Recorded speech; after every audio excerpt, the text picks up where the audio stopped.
There are frequencies that don't appear on any dial. Signals drift through the dark long after the stations have gone silent. Most nights, you'll never hear them. But tonight, you did. Welcome to Horror on the Rocks. If you're listening alone, check the room. Not because there's anything there, but because some stories notice when they're being heard. Turn off the lights, lock the door, because tonight you'll wonder if these stories are true. Let's begin with tonight's first story. On the 19th of March, 2006, an estimated 63 people living in a community on the Kentworth farm were discovered dead, considered one of the worst mass suicides in recent history. The events described so far have eluded significant press attention. Listed here are several interviews with various figures associated with the discovery of the scene and what was found within the Kentworth compound. The first interviewee is Andrew Willard, a tall man with large hands, standing 6'4" and rakishly thin. His almond-colored eyes look out at me from beneath a low-set furrowed brow with a mix of curiosity and concern. He has been in my office for 15 minutes and has asked to smoke 3 times. And each time I say no, but Mr. Willard holds a cigarette between his 2 fingers anyway, tapping it against my desk and leaving a trail of tobacco crumbs.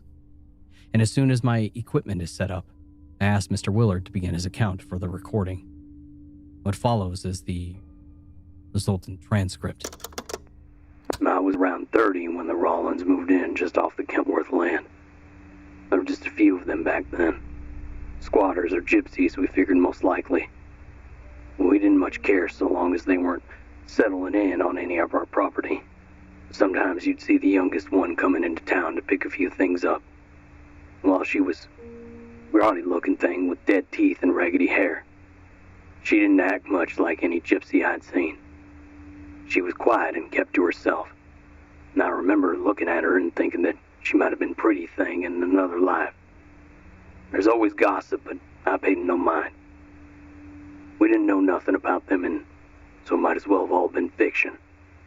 Davies told me he saw signs of construction on the land, and a passing solicitor let slip that the Rollins were the new owners, and he'd been sent in to work on planning permission. He was a real slick bugger. The first hint that any of us got that the Rollins were rich. Of course, over time, all that faded into the background. I didn't much like them, though. I always felt a kind of pity if I saw one of them wandering around town. Mostly, I just didn't trust them. Didn't trust their choice of home or why they live such lonely lives. If you act all secretive, it's only natural people figure you got secrets. Of course, I didn't have a damn clue just how bad it was. They'd been living up there close to 20 years when the car came rolling towards my end of the road. I could hear it coming from a mile off, drumming its burst tires against the tarmac while the bumper screeched something awful from halfway under the radiator. I remember just thinking that something horrific had happened. That sound worked its way under my skin like nails on a chalkboard. I didn't know what it was, just that it was bad and coming my way. It came to a stop just outside my house.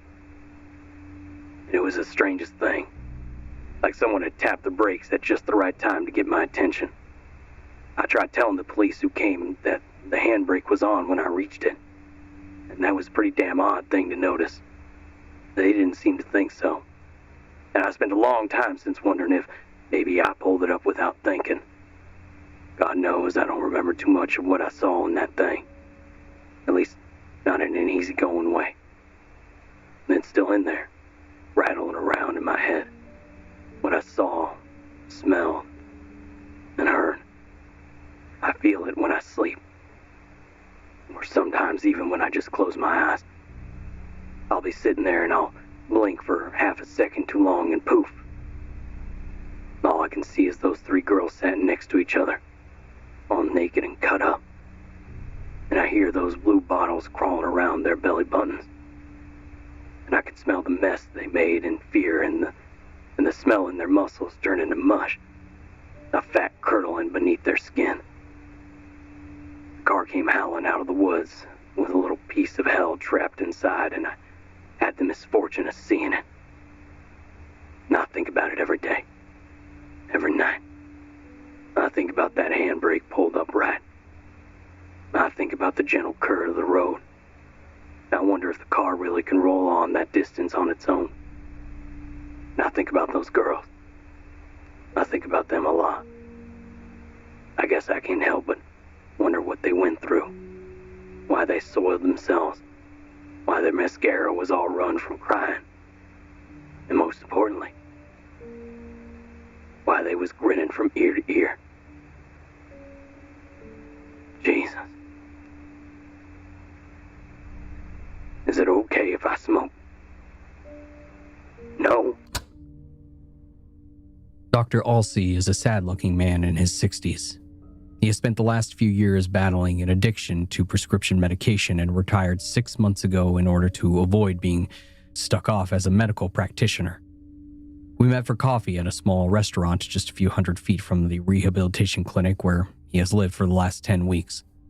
He has gray hooded eyes, with a chubby face and stubby fingers that are constantly scratching his jaw, neck, and as well as his shoulders. Ain't no one interviewed me before. All the time I was just a student, not a doctor or coroner or anyone else most people think to ask at times like that. I was still there. I was there in the minibus as we drove past the creaky chain-link fences and the corrugated iron shacks. I stood on the grounds and I looked up at the amber-windowed spire of the Kentworth Manor House. I observed the smashed-up garage cans with still burning fires and saw rats the size of cats scurry away between piles of trash lying sparsely across the muddy, grassless yard. And right outside the front house were 13 bodies all lined up in neat little rows. They busted some of us in to help with the cleanup, and we went on to find another 38 bodies hidden inside the main house. And even in the middle of a full-blown investigation, everyone was just silent. The cops, the doctors, even the paramedics. I mean, you can expect it maybe from a bunch of final-year med students, but not those guys, right? They're in the thick of it every day. But no one joked or gossiped. There was only ever curt nods and tense orders delivered in breathless snippets.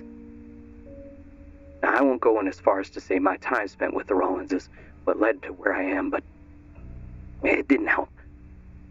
There were 5 of us, but they built that place up something stupid. They'd added 2 new floors and probably around 45 rooms via various annexes. And that's not counting the shitty little porta cabins that had just been set up as classrooms or dormitories and so on. There's dozens of them.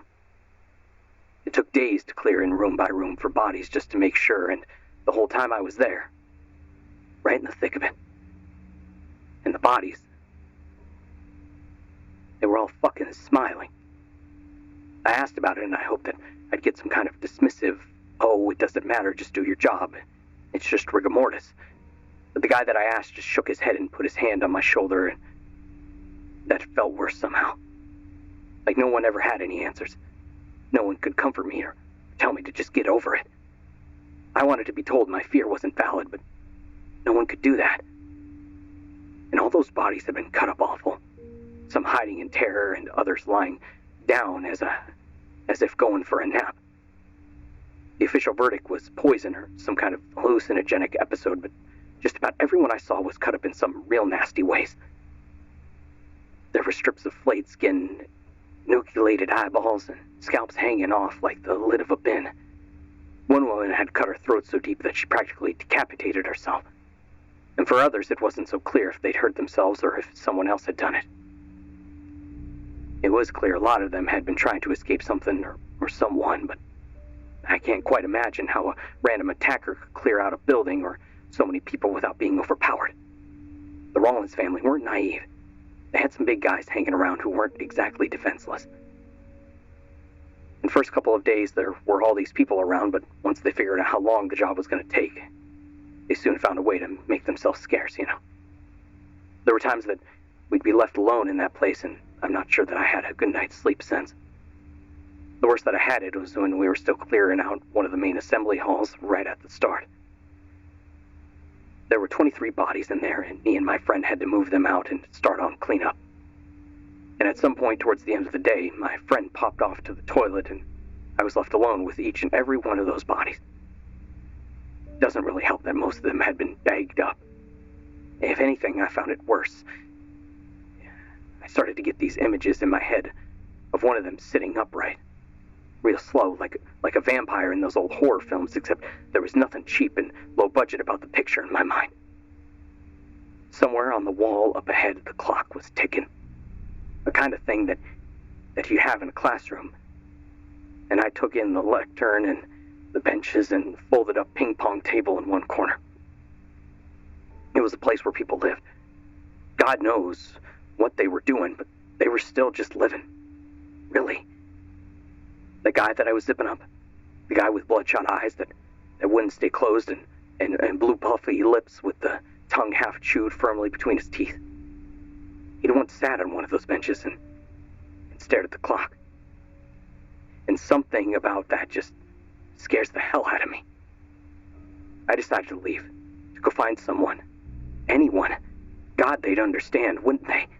They'd understand why a young guy like me could get a little spooked. I stood up and I started making my way to the door when I heard it. I didn't even look back. I couldn't. I just fucking ran, and I gave a little shriek too. Something to leave behind me as I sprinted past the threshold like someone stuck me with a jolt of lightning. My muscles bunched tight like springs, and my scalp turned ice cold, and it seemed to shrink around my skull, and all I could think was that things like this shouldn't happen. I'd got spooked. That's all. That's why I wanted to leave. It was a feeling, not something real. And sure, the image of one of those bags sitting upright had been playing over and over in my mind for the last few minutes, but it was just aching to joke. It was a fantasy, a game that I played with myself. It wasn't meant to be real. It wasn't meant to be anything but a thought. But I heard it. So damn loud and clear, I could have sworn the clock held its breath just to make sure that I noticed. I started to shuffle, audible somewhere behind me. A noise that seamlessly turned into the crumpling of plastic, followed by the skin-crawling sound of a zipper being drawn. Mr. Allswell is built like a linebacker and struggles to fit into the chair that I placed in front of my desk. He's wearing a tailored suit, tan with a fine-stretched herringbone pattern. He asked to compare watches, but I declined and instead asked him to recount verbally what he had previously discussed over the phone. Apparently chastened, he agrees. We recovered a whole boatload of documents. Most of it was mundane stuff. Accounting stuff related to the dodgy shit that he got into. He liked to gamble. Horses and stocks. And apparently he had a hell of a system because it paid for most of what he got. Some of the other stuff that we pulled was a little more spooky. The kind of thing that you might expect from a place where 50 people off themselves.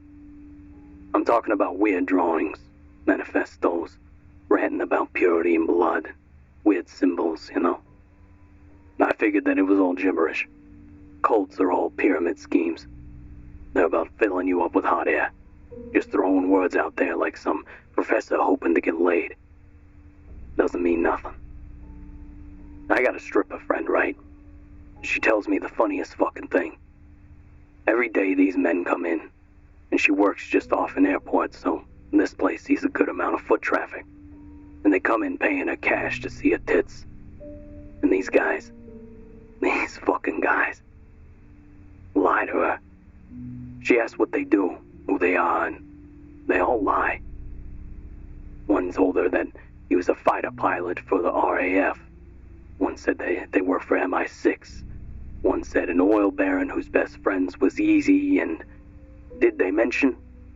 One was a black belt in Krav Maga. Now, I'm just saying, that was all bullshit. It wasn't about nothing except chase and tail. Well, what happened was, people went in there expecting something spooky, and that's what they got. All those paramedics, volunteers, tech teams, whatever they were, hell, even the other cops, they went in hoping to see something odd. Most of them one way or another, got their wish, but it was just all consummation bias, you know? People just like looking out for what they already suspect is there. Even I had moments, but it was like, what? Did I actually see or hear what I thought I saw? Or was I just maybe a little bit tired and stressed? That makes more sense to me. I don't know if you're planning on using these interviews to stir the shit up or to debunk it or whatever, but I hope it's the latter. We can all look at ourselves in the eyes and admit the truth, right? There was nothing in that place. Anyway, I'd been there for a long time, and back then I was just uniformed and helping with the search. 20 acres, and we had no idea how many people did or didn't live there.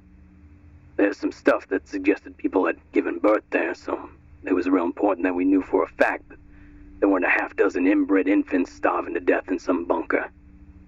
Real fucked up stuff. But we needed to do it. And so we did. And that mostly involved a good old-fashioned search, which is what me and about half a dozen other officers spent the best part of 3 weeks doing. Anyway, there I am mucking around the creek that runs through the back end of the property when I spotted a storm drain. This guy had dozens of these things on his property, and it soon became clear that he used them as a secret way of going around. And this tunnel, it's big enough to stand in, and it's leaking piss-colored water into the river from the Rollins side of the property. Now, I radio it in for help, but they're going to be a few minutes, so I decided to saddle up a little closer and see if I can spot anything. Now, yeah, okay, I got a little freaked out. Where I'm standing, this thing is at about chest height, right? My ankles are about to here in the water, and I'm leaning my head into this massive drain, and I'm tired and wound up, and, well, that's when I hear it. Crying. Children crying. Except it didn't sound like children. It sounded like my children. And you know, I guess that Papa Bear instinct kicked in, because even though I could have shit myself with fear, I still hauled myself up, making a hell of a mess of my clothes and looking for that sound. I didn't really let any thoughts form in my head. In rough times, that can be a bad idea. I just took a deep breath and kept on going. And going and going. I must have walked, God, 2 or 3 hours, maybe. I don't know. It was a dream. I figured just one long hallucinogenic episode. Yeah, that's the word. Kept on hearing my kids crying for me, though. They were begging me to hurry up. By the time I finally found the end of the tunnel, it opened up into a kind of nursery, I guess.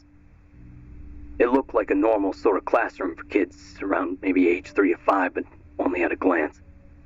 And yeah, sure, there were pictures drawn in crayon, but a closer look showed some fucking blood-eyed, red-eyed hovering over the sky while Mommy and Daddy broke bones and took in a little bit further, just to PG-13. The books were all these handmade sort of things. The art was pretty good, but again, it wasn't your usual Dr. Seuss. One story talked about 2 friends who wanted to be closer than ever, except one of their families is about to move. So the whole book goes on normal as you would expect, talking about the girl's fears and worries about being apart, only for the plot to go totally fucking haywire and show them stitching their fucking faces together. Turned out well for them, though, apparently. The book shows them growing together, eating the same food and shitting out a different ass, closing one set of eyes and using the other to see, and the whole town is so amazed and impressed that their families decide to stay. And that's the end. Just all these people cheering around these 2 girls that are just growing into each other like a fucking horror movie from the 80s. Anyway, all of it, was lit by a kind of red emergency light bulb, but no fucking kids. Blackboard, chalk, little desk, small play area. Couldn't have had more than 10 kids in there at a time, and some Of the desks, they looked unused. But no matter how hard I looked, there was no one in there. It was all just in my head messing with me. I mean, this isn't rocket science. I was out there looking for kids. Can't be a surprise my sleep-addled brain started conjuring sounds out of nothing. And a river? That's some white noise right there, and that stuff like that can make you hear all kinds of shit. I got a friend, every time it rains, he hears his father talking to him. It's more common than you think, like tinnitus. It's just the brain looking for patterns that aren't there. I was tense and all. You know, I never told anyone this, but I was so fucked up that I took the book home. I must have, when I wasn't looking. I must have just pocketed it and then took it back to my little girl. There's no other explanation. Not really, because the next morning before setting off again, I looked down and there she is. My little angel. Giggling her ass off at these pictures of these two girls merging like a pair of crunchy amoeba. I got a lot of flack from the missus and my girl. She's all grown up now. About my drinking and my temper. I don't feel guilty about any of that, though. I feel guilty about bringing that book back. With everything turned out how it did, it was all right in the end. But there were long stretches there when Bethany was out there, doped up out of her head, doing God knows what, and if I did fuck that girl up, no matter how many people tell me it wasn't the drinking, the screaming, or the shouting, the occasional slap around the head, I can't help but feel like it was letting that book get into her hands that it did. That was my sin. That's what keeps me up at night. Which is funny, because, well, she swears blind it turned up on her shelf that night before I got home. Now, of course, that just can't be true. Professor Lagodi works at the University of Aberdeen and was brought in to consult on the material found at the Kentworth compound. He was initially unhappy to receive my call, but seemed pleased when I made it clear that he would not be expected to answer any direct questions. So, comparative mythology is a lot of fun, but you need to be skeptical. It's not hard to read 1,000 stories and find what's common to them. And most people come to me with talk of ancient aliens and silly conspiracies. The simple truth is that the legends probably come from the same source, which is just an older legend. And yes, all cultures mention dragons, but it doesn't make more sense than the thing that inspired those legends was just, say, another legend. And not a real dragon. Alright, yeah, sure, maybe dinosaur bones come into play, but not actual dragons. And yet every time someone wants to speak to me, it's about the Mayan and the Egyptian pyramids and something to do with aliens and all of that lark. I like a bit of fantasy, but I get fed up with my work being used to come up with rubbish. At least Peter Rollins paid. Now, the guy was a loon. A difficult, angry, self-important loon, and it wasn't surprised in me that at least that he used his charm to exploit people, but at least he paid for my insights. So he wanted to know about, I guess they call it the evil eye. Most cultures treat this as a kind of curse or a stare, but older records show the idea bleeding into the notion of God as an observer. The idea is that it's fundamental to the human psyche to feel watched, because without that sense of being an individual amidst the sea of other individuals, it can be harder to sort of construct an identity. It's very interesting stuff, actually, because not only does it fit into ideas of morality and guilt, God is watching, so I must be kind, but also the very raw building blocks that we use to understand ourselves as human. There is God. There is man. We feel it, deep inside ourselves. And culturally, this sense of never really being alone, it kind of stems from a way that we exist in a mental space where there's no boundary between us and even our own thoughts. Like your mind exists with your mind, but you can picture a chair, right? And there it is in your head. A chair, but Not only is it a false chair, an imagined chair, but it's actually you. It's your neurons firing in your head to make something that is, well, it's made of you. It's weird, but in your head there's you. That mental voice or whatever. And then there's all the other stuff that is also you. That kind of bleeds into this area that we're not alone in our own heads. So much as there's some argue that the foundation is all the theism. The sense that our actions matter, that we matter. That something is watching. And we can feel that something is watching us. But similarly, just as many religions and cultures have beliefs about how God has turned his eye away from our existence, Peter was very interested in this idea. The concept that we are no longer of interest to who had made us, that our world was denied that observation, so we replaced it with the voice in our head, which are just our voices. Now, he's let slip once or twice that he thought that it was possible to get God's attention back to us. His background was in neuroscience and mathematics, particularly complexity theory. So, a surprising amount of what he said went over my head, although I guess that kind of bullshittery is the point of a cult.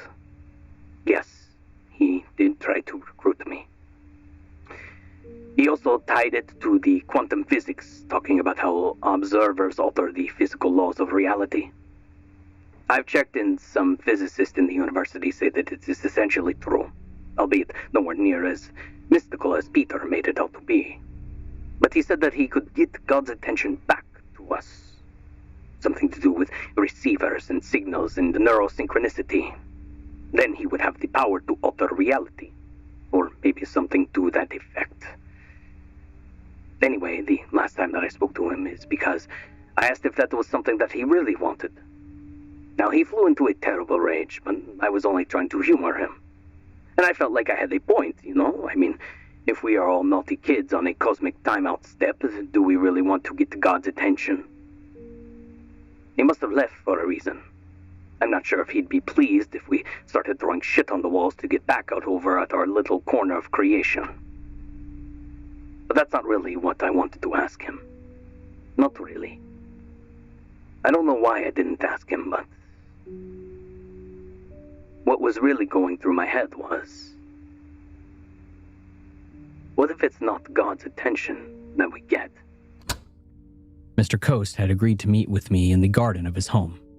In 2009, his construction and refurbishment company agreed to take on a contract on behalf of the local council in order to begin demolition of the Kentworth compound. He's currently involved in a lawsuit with the government over its supposed failure to disclose the property's history, and subsequent claims made by Mr. Coast and several of his staff that their work at the site resulted in long-lasting and debilitating injuries, both psychological and physical. He has historically resisted efforts at an interview, but for unknown reasons, agreed to speak with me. The hardest thing has been dealing with something that no one wants to admit to. I used to think that there was some big conspiracy, but as time has gone on, I wonder if there isn't a simpler explanation. It started out with me and the boys fighting tooth and nail to get the council to admit to what they'd done. You could go into the street and ask anyone in that town what had happened in that place, and they'd tell you. As far as the council was concerned, it was just a bunch of bricks that we weren't entitled to know squat. It's been about 10 years since I filed that first lawsuit, and one by one, everyone else has dropped out, even after I agreed to cover any legal fees. And when I talk to them now, it's like they don't even want to admit it. I mean, these guys, they were there with me. We were all in the thick of it. I don't sit around doing paperwork. That's not my kind of company I run. And we were friends, a lot of us. Half of them have moved on to the other side of the world, and the other half have disappeared off the map, guzzling stolen beer in the gutter somewhere. The ones who hadn't left don't want to talk about it. I feel like they only let me put their names down out of a sense of obligation to me. Like they owe me something for fighting for them, but deep down they wish that I didn't bother. Because sooner or later some judge or barrister asks a single question that actually matters, and we get called up to answer, and it's just like, what happened? They ask, and none of us want to answer. We arrived 6 months after the suicides.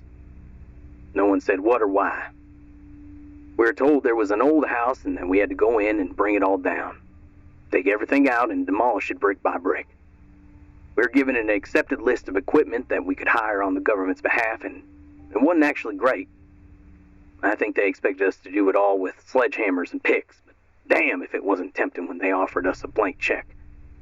Public sector work is great like that. Money just gets thrown around willy-nilly, and I sure did fancy some. But you can imagine rolling into that place. We had no idea what we were in for. One look and it suddenly made sense why we were told to pick a quote once the job was done and the council would pay for it. There were these ridiculous annexes on the house. They'd added fucking doors. Whole new floors, many of the place looked like some out of a kid's picture book. Alongside that, there were 4 porta cabins that needed dealing with, and over 20 acres that we found, another 17 structures that had just sprung up, made out of corrugated iron, concrete, and chain link mesh. Oh, and there were these bunkers. Jesus Christ. Right from the start, we weren't happy about any of it. We didn't have any real way of saying how. We just knew it was wrong. There were still books on shelves, food in cupboards. All these people, they left their stuff behind, and the police did a piss-poor job of cleaning it up. Soon in a way, we all had to complain about what was a bit bigger than we thought. And the council didn't take our complaints very seriously. But in another way, I had to ask my employees to go clear out that still full rucksacks of a bunch of dead kids. It's tough work. Every new room had something truly fucked up, and worst part was how often it'd linger in your head like a kind of non-detail until you'd be lying there late at night and some deeply worrying question would pop up and you'd have no way to answer. Like there was a small room, a small clinical space with a wash basin and a shower, except big enough for a few people to get inside. You know, I didn't really make much of it. The mirror had been smashed, a small utility cupboard in the corner had the door taken off the hinges. There's some scratches on the floor. That stuff was all over the place, you know. Couldn't really help but feel like you were walking through the scene of a siege. So that stuff, that wasn't unusual. No. What got me was the calendar. I didn't think much of it at first. There were all these girls' names on certain dates. Each one had a day or around it highlighted and then repeated every 28 days like clockwork. Amberly, May 16th. Mary, June 4th. Alicia, September 9th. When I flipped back, some of the names had been overlaid with gold stars or frowny stickers, like something you see at school. Anyway, it didn't strike me as odd until I went home with my wife, and she had a calendar herself, something that she kept beside the bed. And before I'm going to sleep, she leans over and she scribbles away and mutters something under her breath, and I ask her about it. She explains that she'll be ovulating that week. Now you see, we were trying for a baby at the time. She tracked her cycle, highlighting the days that we'd have the best chance of conceiving. Well, it all clicked into place, didn't it? And I was left with a question that I didn't have a comfortable answer to. I think I must ask myself twice a day. How old was them girls? That kind of shit alone should entitle me to some compensation, you know? By the end of the first week, we were all fucked up. 3 guys had called in sick. One of the older gents had fallen off the wagon, which had me concerned. And every day I woke up wondering if I could bring myself to return. The real kicker was just how that place wasn't dead. I don't know if anyone there died or not. I don't know exactly what it was, but it wasn't dead. It wasn't done doing whatever it wanted to do. Maybe it was some ghost or some imprint of all that misery lingering behind. Or if maybe their fucked up hoodoo tainted it or whatnot. We had one kid get locked in a room on the 5th floor, and it took us about 2 hours to find him. Wedge had been shoved under the door from the other side, and I know for a fact that's not the sort of joke my guys would play. When we finally got him out, he'd stopped screaming for about an hour, and he was just huddled up on the floor, sobbing into his own knees. In the room, it wasn't just silent. Just an empty, quiet room with a bed in one corner and some pictures on the wall.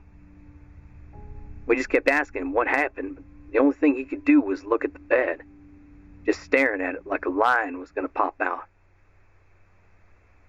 His clothes were shredded. He had all these cuts up his arms. His shoes, they was missing. I mean, fuck, we never found those, never. But he was a mess, and he went straight off to the hospital, and afterwards I went back and I flipped that bed, and I don't know what I was expecting, but it wasn't a trap door. I had to stop one of the guys trying to go down it. Something about it, the way that it was just led into nothingness. The way there was a kind of faint, almost candlelight light at the bottom of that long, impossible shaft. And that kept me from letting anyone try it. If it led to a space between the walls or some secret compartment, which was most likely, then it all come crashing down with the rest of the house, and that was just fine by me. That poor lad never did come back, as far as I know. He's living in a home with carriers now, shocked senseless by whatever he saw coming out the door. And there were other lesser incidents. Some guy lost a finger to some machinery he swore blind that he'd switched off and unplugged. One guy had lights go off on him in that basement, and while he got out unhurt, he came out screaming his head off about someone else being down there with him. Someone who grabbed the cuff off his trousers as he ran back up the stairs and held him there. Their pale, glassy hand clutching on the fabric so hard it began to tear, and that's how he finally freed himself. By the time the second week was over, we all committed to working in groups, and that seemed to stop the accidents, or whatever they were, from happening for a while. I mean, the whole place just felt hostile. Like it was ready to go off on us at a moment's notice just for being there. You felt watched. Like 1,000 eyes were on the back of your head, and the second it got quiet, too quiet, you was alone.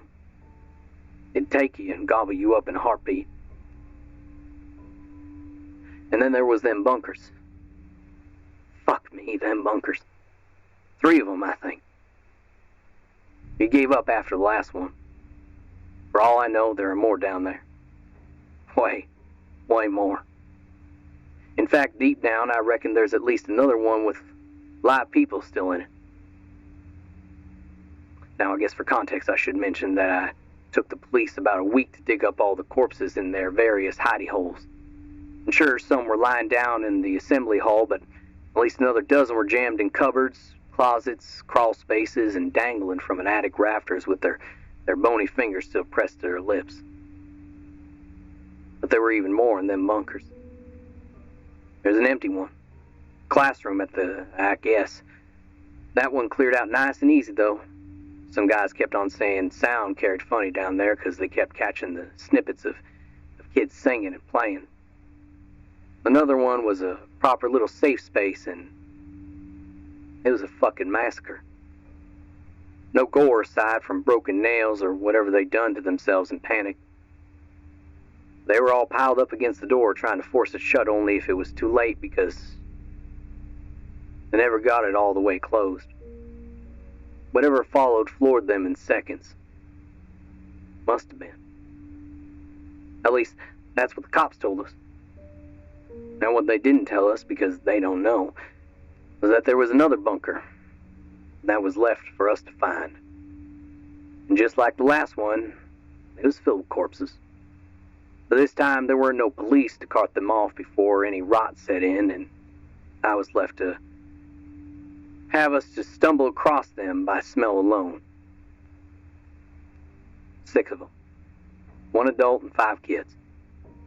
Kids were hiding in different places, but hiding like kids do. Hiding under bed sheets or in dark corners with their fists balled into their eyes. The adult was slumped against the door, trying so hard to push it shut. Funny thing is, the damn thing swung open easily with just a shove when we got there. That's never been clear to me why all the people had such a hard time getting them closed. What's the matter? Some evil had stormed up that last drain tunnel and came barreling towards them, and it got them. just like I'd gotten all the others. You know when you want something is, and you don't want to see it, you look anyway? It was clear to us that what we had found the second that we entered, but I still took a few steps in and I looked around. I saw kids still standing, or sitting upright, thumbs in their mouths. Rotten, grimacing mouths with lips pulled back so far their teeth and gums just jutted right out. And on the top bunk was a lump. Someone sitting under a sheet. I mean, fuck. I knew what it was, right?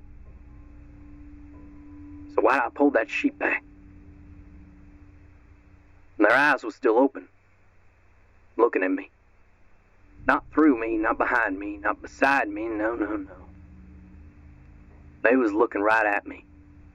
Teddy bear in one hand, balled up pajama bottoms on the side of the other, and an ancient piss stain soaking into the mattress. They was smiling.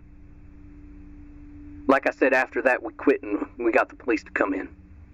They didn't sound too surprised more bodies had been found, and if I had to guess, I'd say that they suffered every second in that place just like we had, and they were in just as much of a rush to get over with and to leave. They knew it was half finished. And while I sympathize with them in some ways, I ain't never gonna fucking forgive them for letting us go in there and suffer on their behalf. Everyone wants to forget. I did too, for a long time. But yesterday my daughter calls me, bawling her eyes out from her mom's place. You wanna know what she said? She said she came back from the toilet in the middle of the night, and someone was sitting in her bed. She pulled over them, so they were just upright shape, sobbing quietly, saying quietly over and over again, "They can't see me. They can't see me. They can't see me." I swear on my fucking life, I heard them same words whispered in that bunker. The current subject wishes to remain unnamed and without description. Rollins was a fucking trip, man. Gene, that is, not Peter.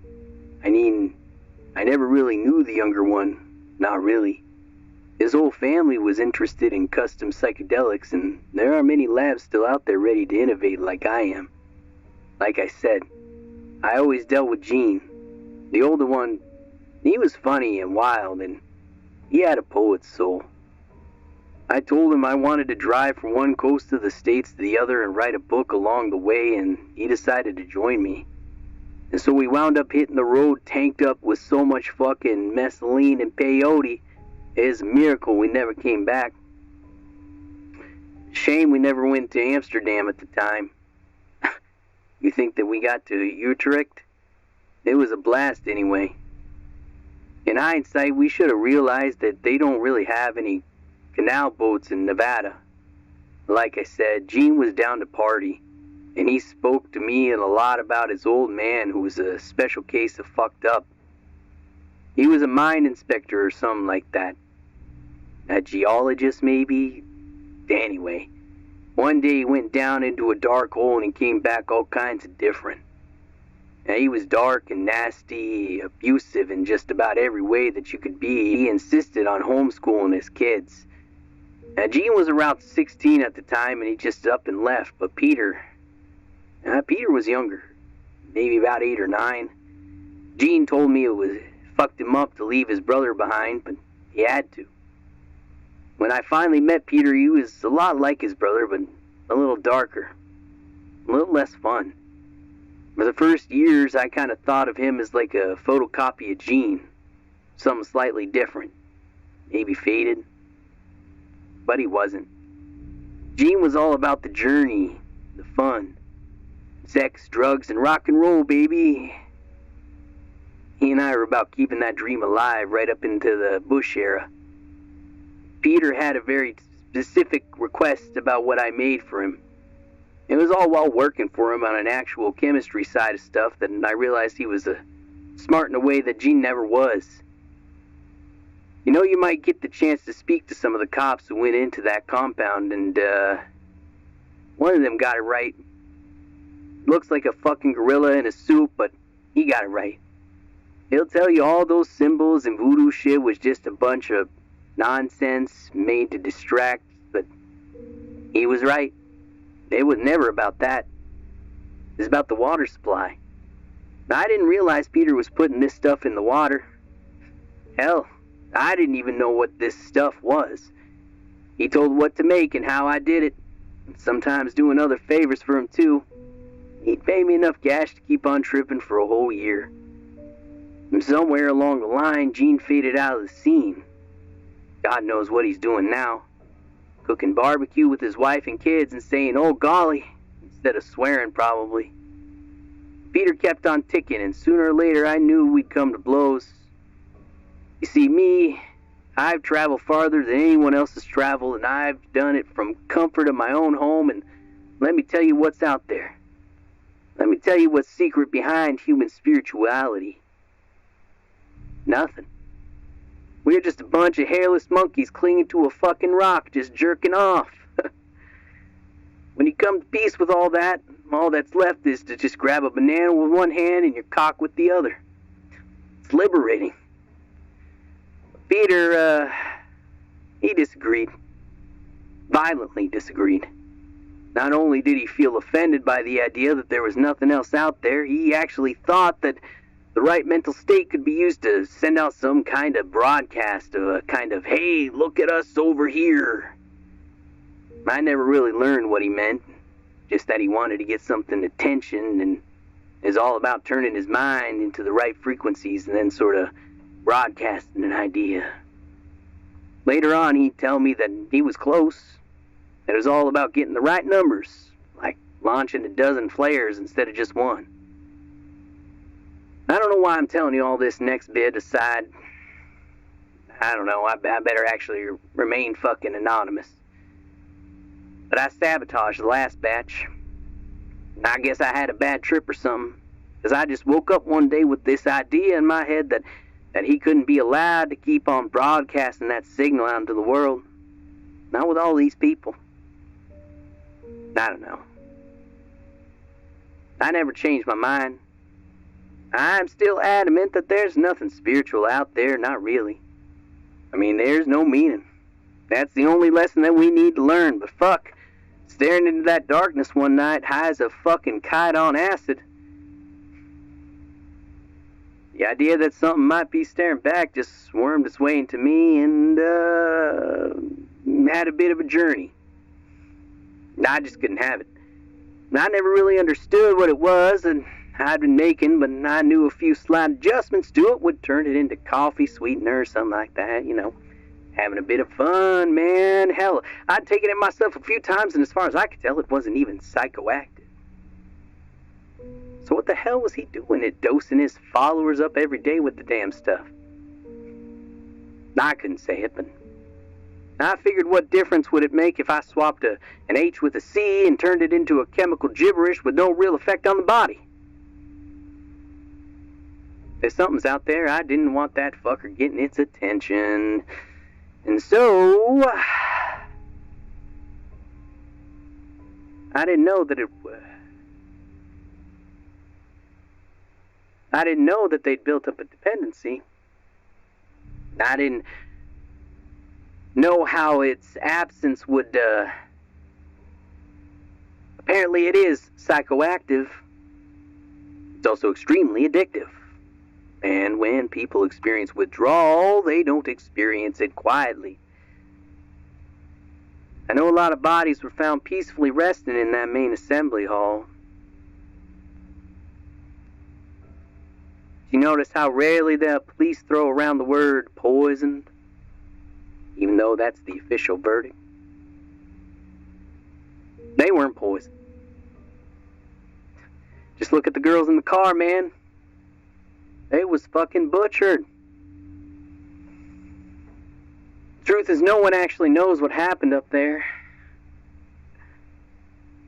Deep down, I'm pretty sure I was responsible somehow. This interviewee will not speak to me openly, but specifically wrote the following testimony and asked for its inclusion. I was about 9 when we moved in. I hated it. I hated it something special. Dad left Mom when I was about 3, and he'd always been the provider. She had dropped school when she was 14 and had no qualifications. She had no home, no family, so he got a job as a cleaner, and when it became clear that wouldn't be enough, she got another job. And then he had to get another one on top. All my brothers and sisters were adults with their own kids and their own problems, so Mom couldn't count on them. I loved her right until the end, even after everything that happened. Now I get it. She had a rough life, and somehow she got caught up with this Rollins guy. She was so happy right up until she turned up and saw how young all the other girls were. Every night she was a wreck, drinking and sobbing quietly about how this was her last chance at true happiness. She couldn't understand why he'd picked her to come along, but even as a kid, I knew. I saw it in the way that the teachers looked at us, the way that they spoke to us. Our lessons were mediation, plenty of water, and hours spent focusing on different shapes and weird images. They looked like static and colors, sometimes videos, and every day we would have to focus on them, and it wasn't hard, but over time it got easier and better.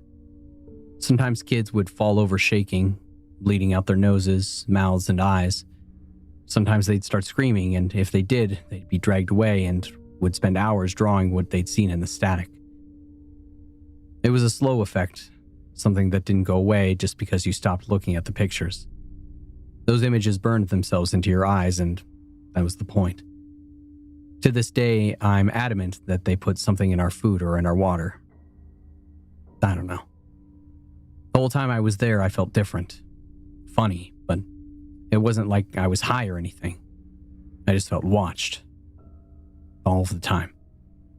I think there was something about the combination of pictures and whatever they were doing to their heads that was the point of it all.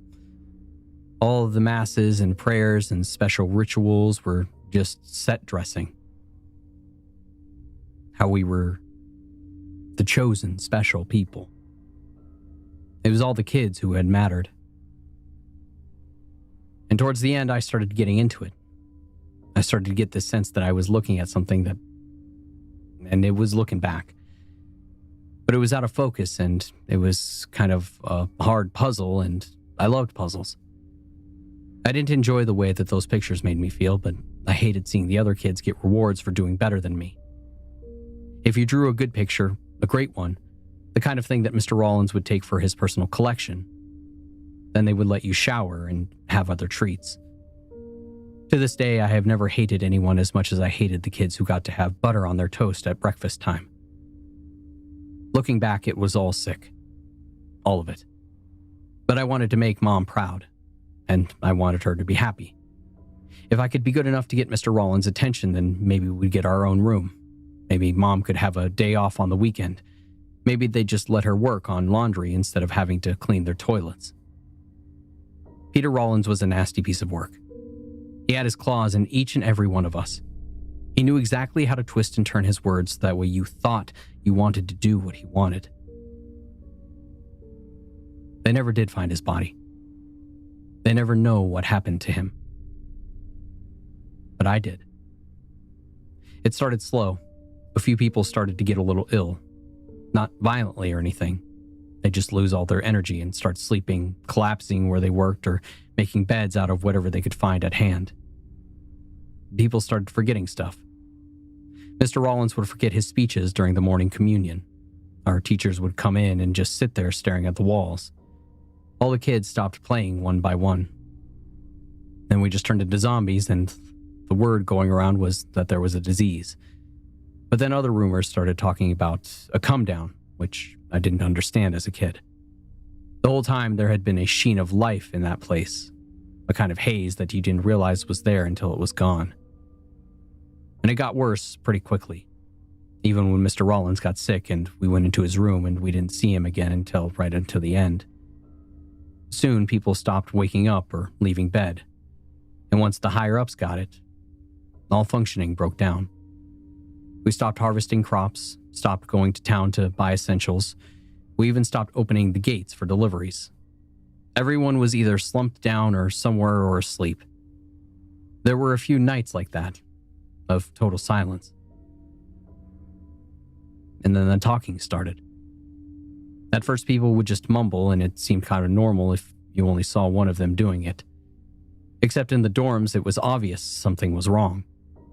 People were mumbling in sync, making the same weird grunts and half words at each other and at the same exact time. Soon, it was a full-blown speech, talking about everything and nothing. Mom got it pretty bad, and she was one of the first to open her eyes. It was eerie, holding her hand while she lay there speaking in an unfamiliar accent, unblinking eyes fixed on some distant point behind the ceiling. Indices, indecent, recent, reform, to feel the reform beneath us, bequeath, because we feel the indecent cries of non-believers. It was gibberish, all of it, but I remember sitting there and begging her to stop, thinking it quietly to myself over and over, "Please, stop, Mom, please, wake up." "Please wake up," she said, the choir of voices reverberating throughout the whole compound. "Please stop, Mom." And by that point, people had stopped drinking, eating, or even moving. One guy had collapsed outside, face to the sky, and after a day or two lying in the sun, his skin was starting to crack and to bleed. Most of the kids were getting away with it half all right. The sickness was awful, felt like getting hit by a freight train. Like the worst goddamn hangover in the world, except that you're just a kid and you don't know why. But we would still move around and try to help where we could. Although all of us had pretty much spent our time riveting to the side of our parents, feeding and giving them water. Even the youngest of us got a sense that these things were deeply, darkly wrong. You couldn't hear that chanting and feel any other way. My mother was the first to get up. She threw her legs to the side and looked at me, and she was still talking, but looking right at me, and all I saw was hate. It was the most terrifying, heartbreaking thing I'd ever seen. I couldn't fathom why she looked at me like that, but she did. And it hurt me so bad that I felt ass backwards and started bawling like a toddler. I knew she was going to kill me. I knew it, and I accepted it because in my kid heart, I couldn't imagine doing anything against her. She'd been the arbiter of my whole life, my creator and nurturer, and I knew there was nothing that I could do to stop her. My screaming rose to a high pitch when she grabbed the knife, rising and rising until all sound disappeared and it became a shrill whistle of air escaping from my lips like a dreamer's cries to wake up. And when she stuck the knife to her throat, the nubby little blade disappearing into her skin like a magic trick, I stopped wailing and stared. She pulled it across the whole way, and I became aware that all around me other adults had stood up. One of them, I can't remember. She was speaking, asking what had happened and taking it all in. But I wasn't really paying attention to her. I was watching my mother, whose throat had run rivers of red down her dingy vest. She wasn't gurgling or crying or even moving much at all. She just waited a few long seconds before pulling it out and started again. This time on her belly. I ran, slipping at one point and hitting my head hard, but I kept going, glimpsing people all around the compound rising and moving to unknown goals. Some were adults who'd come back normal. One tried to even grab me and herd me along with some other kids to a safe place, but I shook free and I made for the fence. And when a few dozen of the chanting adults finally broke down the front door to the farmhouse, that's when the screams hit fever pitch. I'll never know why they did it to each other exactly, but it didn't sound nice. And by the time I looked back, I was right by the fence, probably 200 meters from the house itself. And I could see figures moving in the windows, but the shapes were confusing. I think they were butchering each other. And over the sounds of terrible cries, a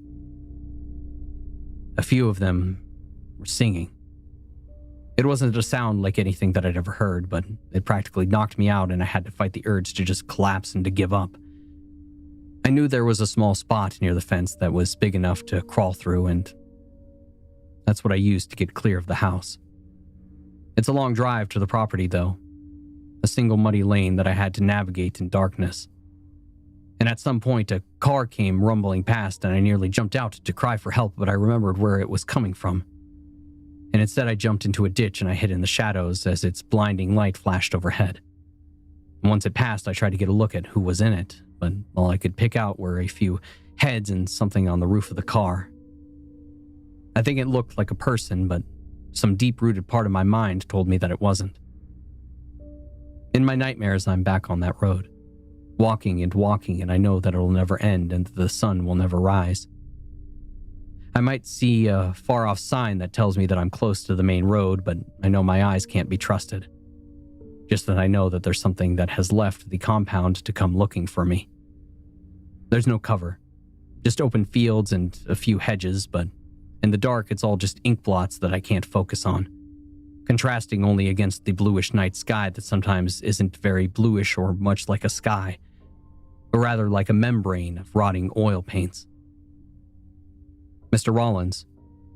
I found him clambering out of a storm drain way at the edge of the 4-mile driveway. Figures that he'd had some kind of escape route, but the poor bastard hadn't really thought it out. Somewhere along the line, he'd ordered it shut off with a cast iron gate locked with a padlock only he had a key for. That's what he had told me anyway, screaming and crying for some kind of help. He was naked, clearly without the key he desperately needed, and I tried to help him. But it was clear to even my childish mind that there was no moving that gate, not without tearing the damn thing off the hinges out of the concrete. And meanwhile, his cries kept growing worse and worse, and in the end I had to step away because he started to grab and pull at me. He was trying to yank my arm into the tunnel, casting furtive glances over his shoulder. I didn't like the look in his eye, and when I heard the pitter-patter of footsteps behind him, I knew why. "Please, kid," he had sobbed. "Just give me your hand." Something clattered in the tunnel, just out of sight, but so damn close that it was the loudest thing in the night. And just like that, all the pleading mercy fell from Mr. Rollins' face. "Give me your fucking hand," he had screamed.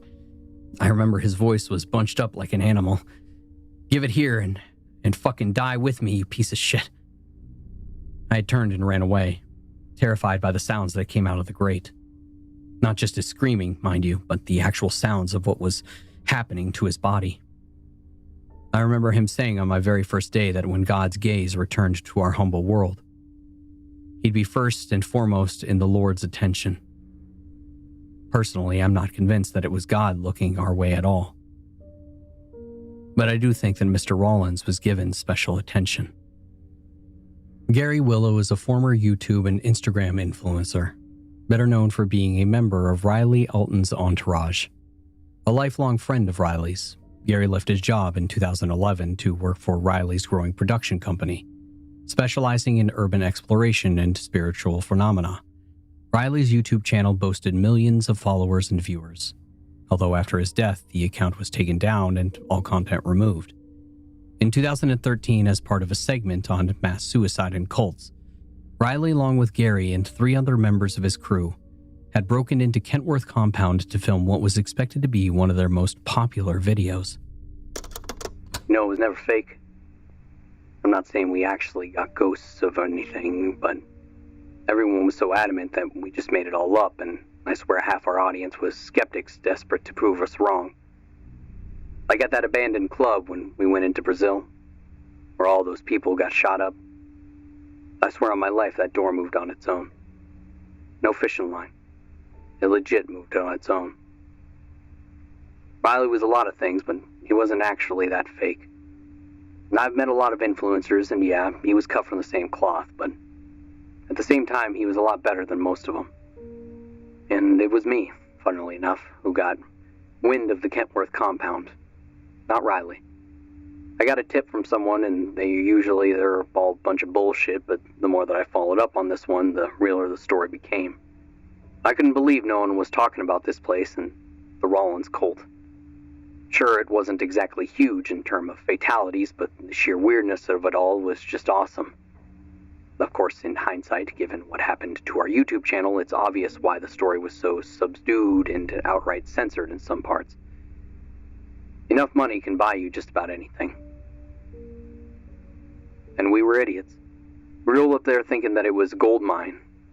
We'd gotten so desensitized that the goosebumps on our skin and the voice screaming in the back of our heads to get out was just another sign that we'd made the right call to drive all the way out there. And part of the house was half demolished. Windows smashed up, plasterwork pulled apart, tools and diggers still rotting where the last construction company had tried and failed to finish the job. It was perfect. You could walk into one room and get a shot of a wall half crumbling, the bricks crushing a child's tricycle, and the other room there'd be a dining table with the cutlery still laid out. And I'm talking blood streaks on windows, fingernails left scattered over floors next to gouges in the wood, and smashed in kitchen cupboards with children's blankets balled up in the back, soaked in God knows what. And it was silent in there. Absolutely haunting. Like when you're at a funeral parlor and your mind starts playing tricks on you, so you think that you can hear the sound of something breathing, but it's just the sound of your blood vessels pumping into your own skull. Like there was no sense that you could hear something almost embedded in the white noise of your own head. Like voices coming from a scrambled TV signal. Even when stuff started moving, we all thought it was just great footage. Windows opening for no reason, doors slamming shut, music playing from smashed up speakers. We just kept goading on it for hours, right up until we made it to the very top floor, where the leader's room had been. I went in first to get some opening shots, and even though Riley and the others were no more than a few feet behind me, I felt scared. Truly scared. And for the first time. A chill had come over me as if I had just stepped on my own grave. And when I looked around at the bare walls and the ascetic bed, I noticed something that tore a hole through my belly. Like the whole world had dropped right out from under me. There was a hand. A nasty, misshapen thing, gray in the faint light of the moonlight. And all the fingers were different lengths, like a mangled spider. It was a ghoul's hand, the kind that you picture scratching at your bedroom window late at night. And when I spotted it, I stayed perfectly still, hyperventilating while I was wrestling with the implications of what I saw. And all that tension in me finally broke when the hand had moved, inching slightly further out from beneath the bed. And I had turned to dart towards the door, and that's when the door behind me had slammed shut. I had dislocated my shoulder trying to break it down. Somehow, even when a larger circular window set in one wall and the moon out full, the room had started getting darker, and I felt this cloying, desperate need to escape. I was screaming so loud that I didn't notice the others were screaming for help too. All that mattered to me was leaving, getting out at any cost. I didn't want to look back.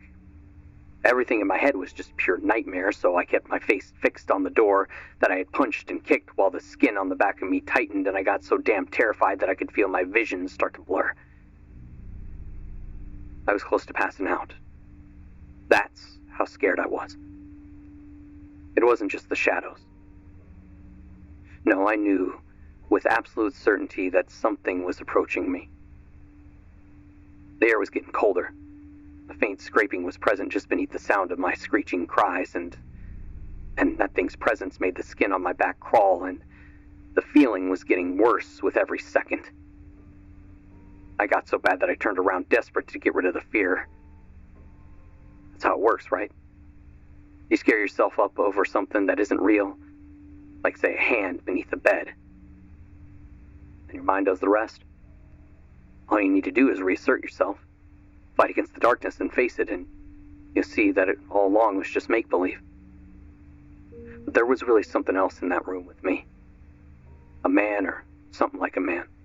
He had long, straight hair, but his face looked like a mess of folds. There was no expression because he had nothing to express with. No eyes or mouth, just a kind of mass of churning skin like braided bread dough. I think there were eyes, but they looked more like spider's eyes buried in between the cracks of a crab's shell. Something about that face, the way that I couldn't read it or its intentions, the way that it so utterly defied everything I knew about living beings. It pushed me off the edge and I passed out. And when I came to, I was out in the yard. My camera smashed up and I was missing 3 fingers. Bitten right off at the knuckle. Doctor thought that it looked like a turtle had done it. And sometimes at night I get these images of my hand being dragged towards a snapping beak hidden beneath liquid flesh that's damned and cold to the touch. There was no sign of anyone else around me when I woke up. But I didn't stick around to look. I ran right out to the car and I drove away so goddamn fast I nearly flipped the car, taking the left turn out of the driveway. Right by the property line, just as I swerved, I saw an old storm drain.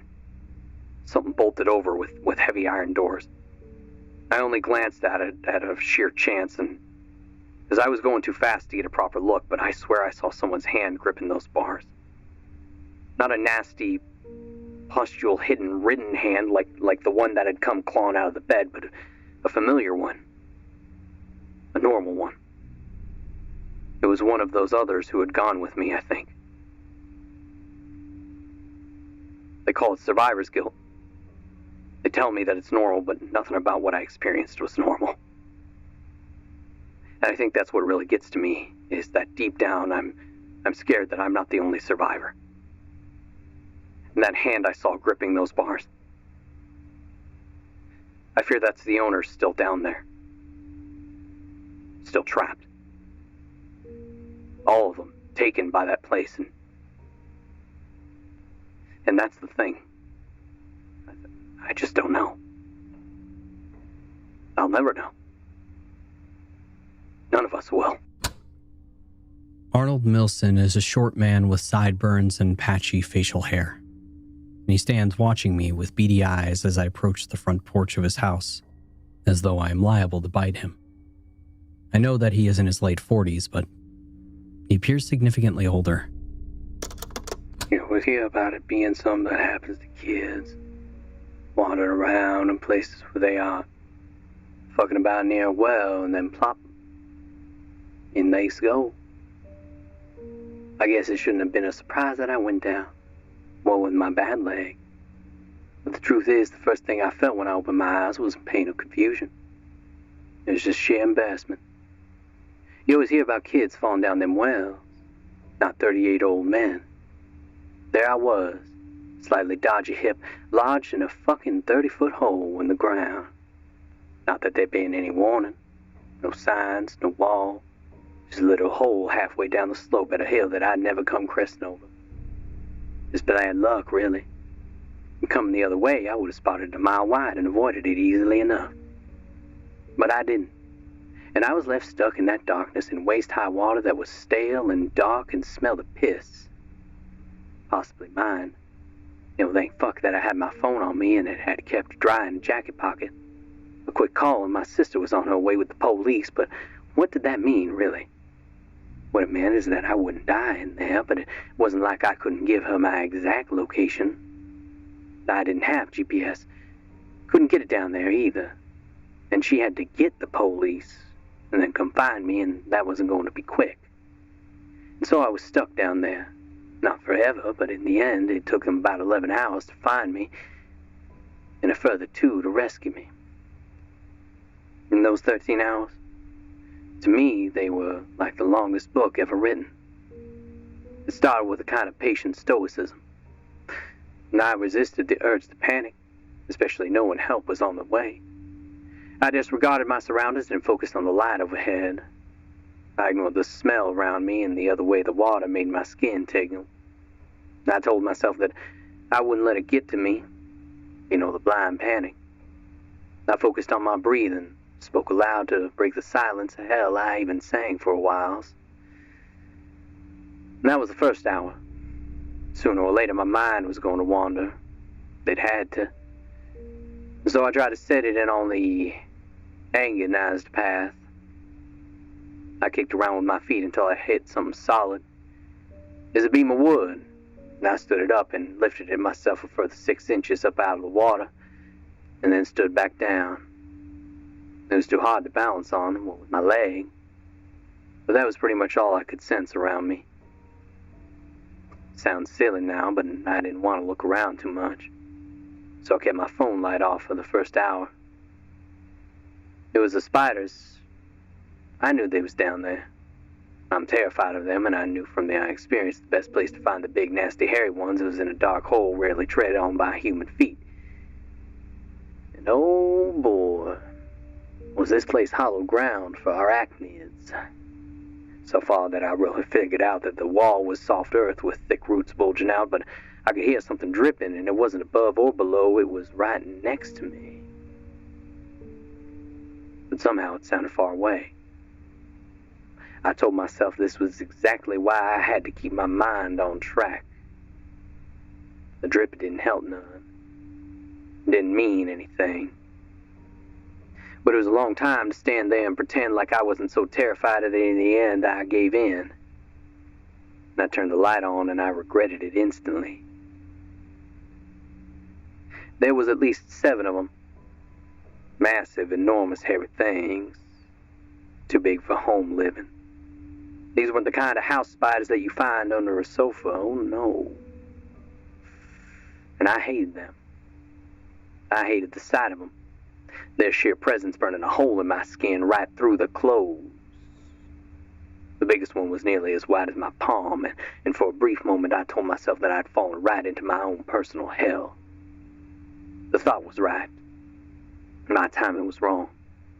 As soon as it was on, my light sent all the buggers crawling away, and okay, while the sight of their wiry legs slamming over each other nearly made me sick, the truth was that was all there was to it. They were harmless, utterly and completely benign.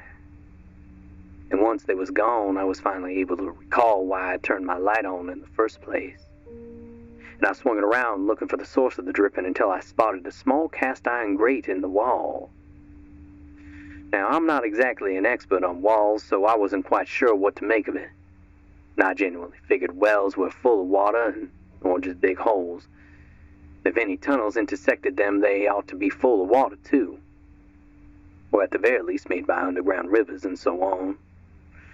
And who, I wondered, took the time or effort to stick a great big bloody grate on one of these tunnels, and for what possible reason? To keep something out? To keep them in? And these tunnels was no more than 2 or 3 foot high, and the grate even smaller than that, maybe a foot at most. I tried angling the light around, but all I saw was dripping walls thick with clay and stone. The place so utterly dark it practically resisted the light. And for a brief moment I considered trying to pull the grate loose, but I was concerned it might damage the structure of the wall. I also couldn't say for sure whether I wanted to get much closer to it than I already was. I tried telling myself that it was a calming presence. The tunnel right beside me should have done something to break up the oppressiveness and sense of enclosing space, but if anything, it made me feel vulnerable. And I looked towards the light and I saw no sign of anything, just a pale blue disk. Then I had wondered briefly if the spiders had left me behind for what? I didn't know. I was thinking silly things then at the time and didn't seem rational. But the feeling felt as real as if the water soaked my hips and my legs. And I felt vulnerable once I knew about that tunnel. I didn't like having it there, right by me. And without thinking, I angled away towards the opposite wall. I turned my light off and desperate to clear my mind of this worry. So I looked up back towards the sky. And someone was looking down. I should have leaped with joy, and for a moment I almost did. But I couldn't see this person. It wasn't like glimpsing up at one of the homies on the street. No. All I could see was an outline. A shadow cut right out in the sky. The distance felt alienating. And I couldn't hear or see a thing about them. It was all drips and splashes by me, but from up there, nothing but the stony silence of the gentle breeze. And this person, They was leaning over the hole with both arms across the span as if they were surveying a catch. And I suddenly felt like a rat trapped in a big fucking hole. And I remember crying out to them, telling them that I had fallen. They slid away without making a noise. It could have been nothing. No one there at all, except the trick of the light. Or perhaps there was someone there and they saw me in the darkness. Perhaps the wind was so strong up there that they had no chance of hearing me. Or maybe. I looked back at the grating. That sense of vulnerability had magnified by then. My mind was making the strangest connections. Wasn't the Kentworth compound nearby? Didn't they dig tunnels? Kids talk about strange shapes and noises up there all the time, but that's just hearsay and rumor, ain't it? Now my heart was starting to race. Isn't it amazing how vivid the imagination can be sometimes? I got lost in my own head, standing there, eyes wide, staring at that patch of shadow where I felt the gentle draft waft through. Now I couldn't see a damn thing, but in my head I could picture everything clearly. Right there, just a few feet away, was a twisted monster. Their smile pinned wide to either side of their head like I wanted the Hellraiser film that scared the hell out of me when I was a kid. And I kept replaying that scene over and over, torturing myself. Sometimes it'd be a dead kid, pale hands clutching either side of the bar, or a malicious ghost intending on trapping me in a twisted reenactment of their own death. Other times it'd be spiders. One great big one popping the grate aside so its crooked knotted legs could envelop and drag me towards the center of their octagonal body. Or maybe even thousands of little ones bulging through the bars just like jelly pushing through a sieve. To think that kind of terror lies beneath our feet. All I had to work with was some slippery walls, water, and mud. But in a few short hours, my own head had turned that place into hell itself. Now I was wondering how I'd gone from a brisk morning walk to unrelenting psychological torture in a single misplaced step. And eventually it got too much to bear. When I checked my phone, I saw that it had been no more than a half an hour since I had last looked. All that my imagination had done was slow down the passage of time and make it infinitely worse, so I worked up the nerve to turn on that light and re-examine the small tunnel. It was just like before, just mud and stagnant water that trickled so faintly into the well. Didn't even make a noise. I moved that light around some more, but every time I did, the shadowy cast by the bars moved all over the place. Like a strobe light, and I was getting ready to give up when my brain told me to freeze. Now, I didn't know why, not straight away, but it had done so with such urgency that I stopped completely. That's when I saw it. Movement that had been masked by my own. I still couldn't say what exactly it was, but it looked almost like the wall itself was moving. And then the wall looked at me. It was just seconds ago a misshapen pile of mud was a head turning to look right fucking at me. Now, there was no noise. Not even a mouth, really, just features cut into clay. But those eyes was bloodshot orbs. Rich and vivid with detail. Familiar, but somehow utterly alien. I couldn't read them. Their expression and that scared the hell out of me. My mind was on fire with 1,000 questions about who they was, how they got there, and if they were even human. But the one that was embossed in red letters and displayed across my mind was like a neon exit sign. That was the one that I seized on and I couldn't let go. What did they want? They didn't flinch when I spotted them, but they did start moving faster.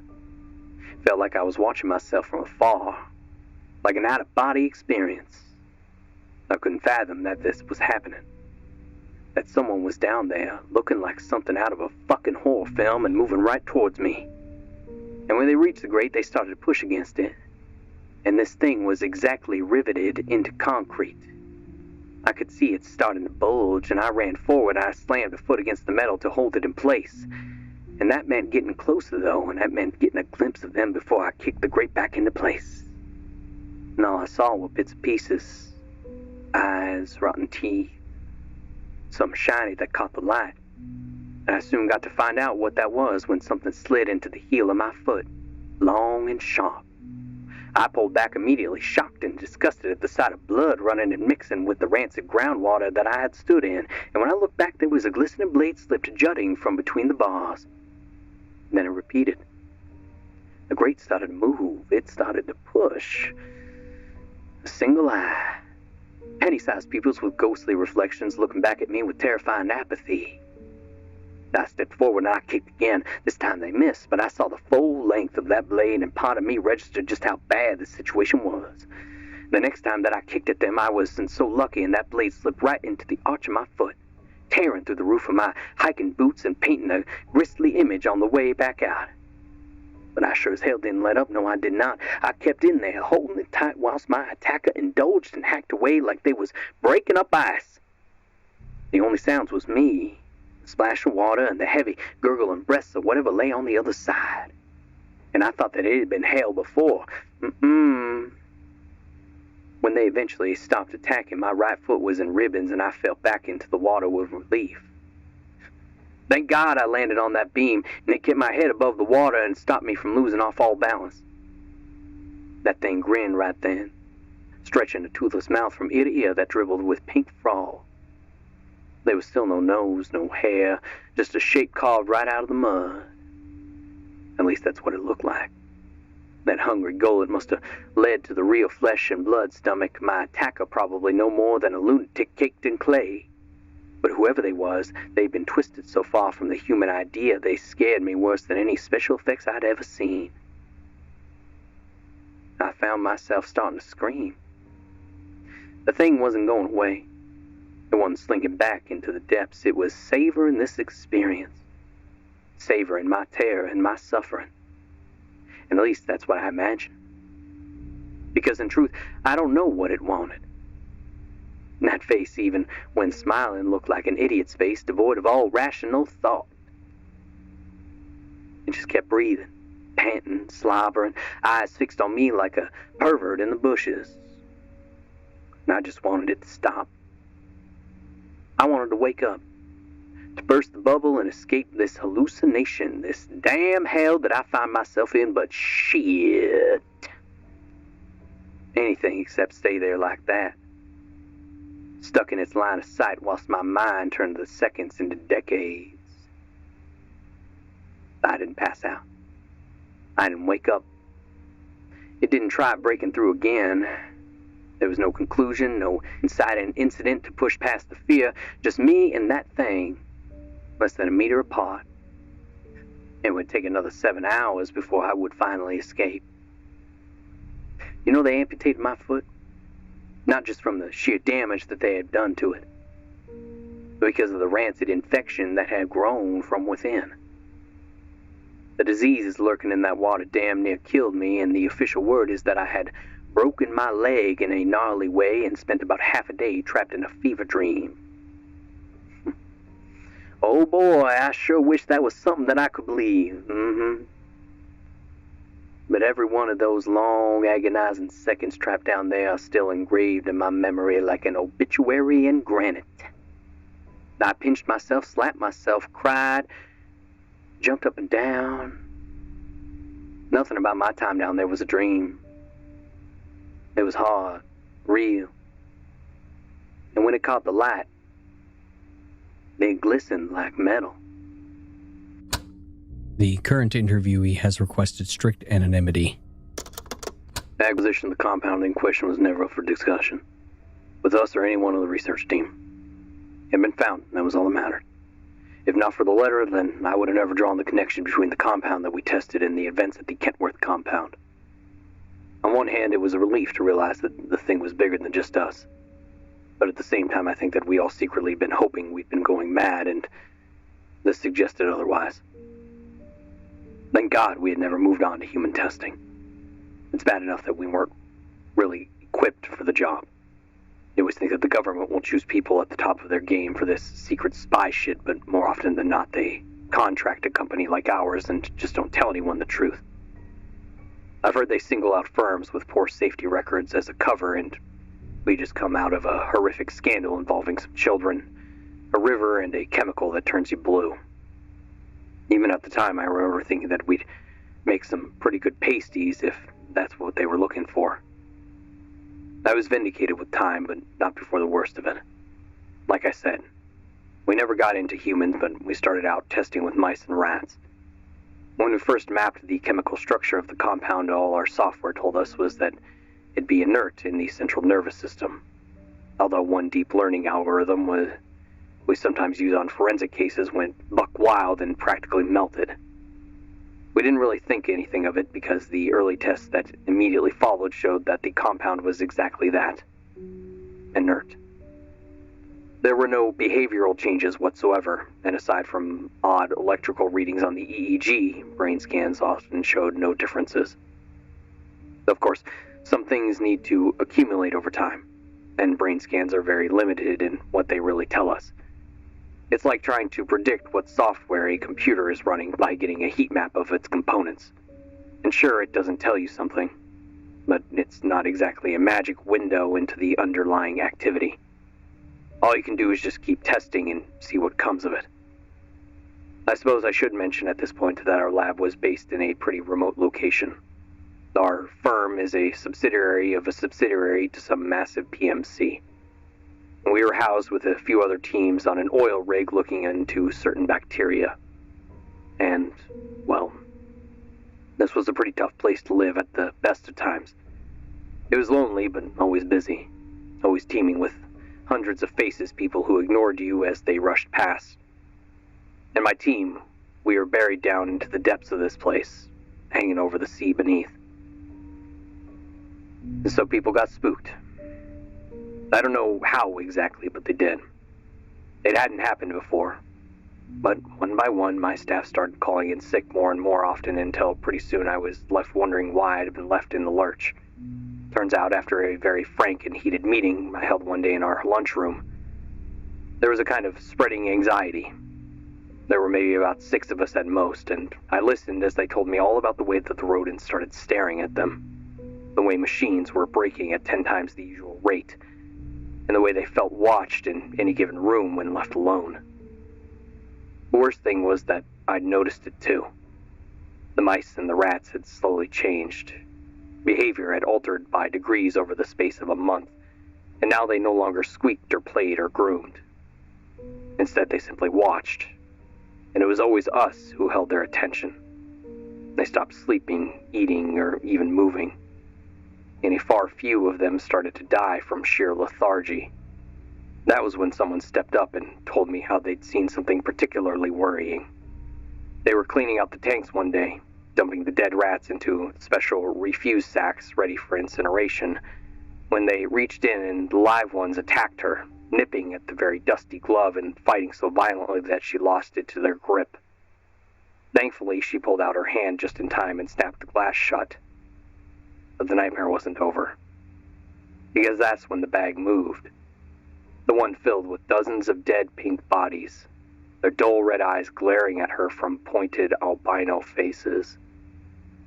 Thank God the incinerator is right there in the lab, and thank God she had the sense to turn it on ready.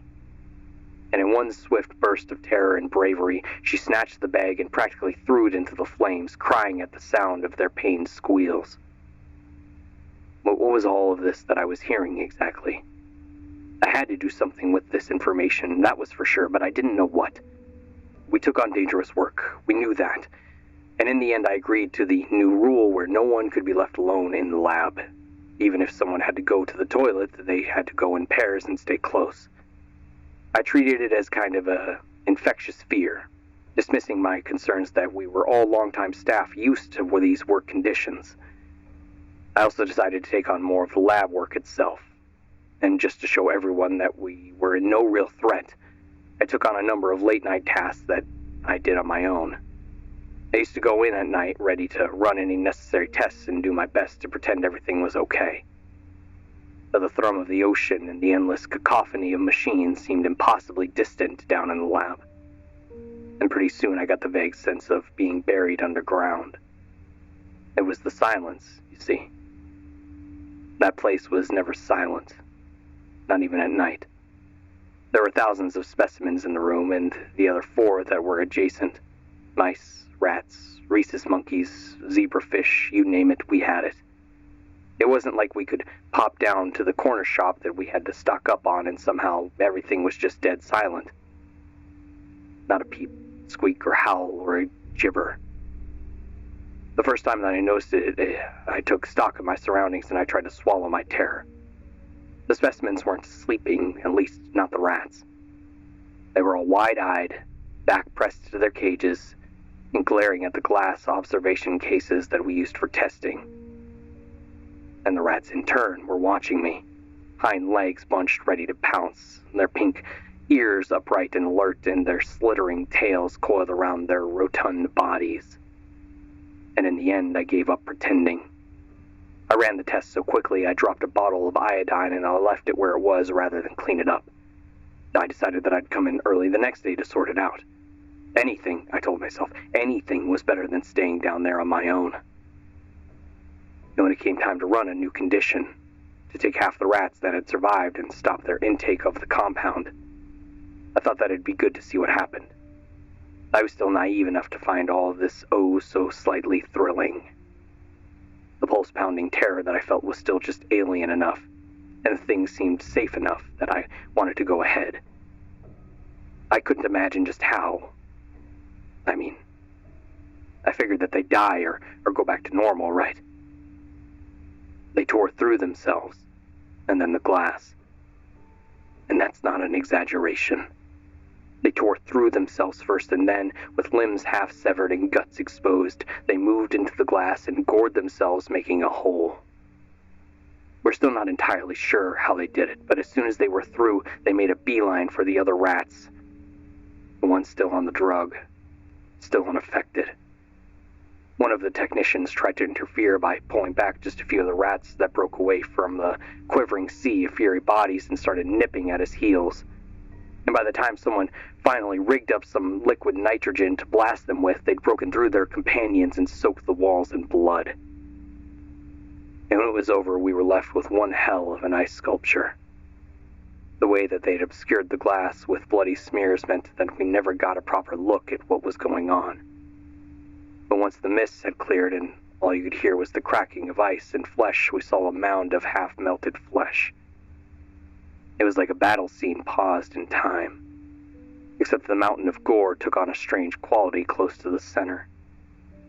We spotted rats with 3 eyes, 5 legs, 2 tails, and so on. It was like they had started to merge, like cell division in reverse. I remember we were arguing over whether to incinerate it. I was attempting to put forward the case for keeping it, arguing that we owed our employer results and that this was the most profound thing that we could offer them. Maybe they'd even up our funding. The others weren't having it, though, crying for me to just let them dump the whole thing in the fire. But I was dead set against it until, from behind, I had heard a quiet rustling. I looked back. We had spent hours staring at the thing and arguing with each other, and close to the very top you could see the frost receding. And where it had faded, the white fur bunched together, in impossible knots began to thaw. There was the faintest motion of a single claw flexing and scrabbling at the ice, as if making to break free. And I burned it. The others thought that it was a moral victory of some kind. Hell, even I felt a flush of righteousness as 3 of us hurled it into the searing heat. But I also knew that we didn't live in a fairy tale, and our employers would want to know what had happened. Maybe it would be because I was the guy who'd have to explain it to them, but I didn't think that they'd be too happy with what I had to say. And of course they weren't. Any hopes of a funding raise went right out the window. And I was told pretty much point blank that I'd lose my job if we didn't carry on with further tests.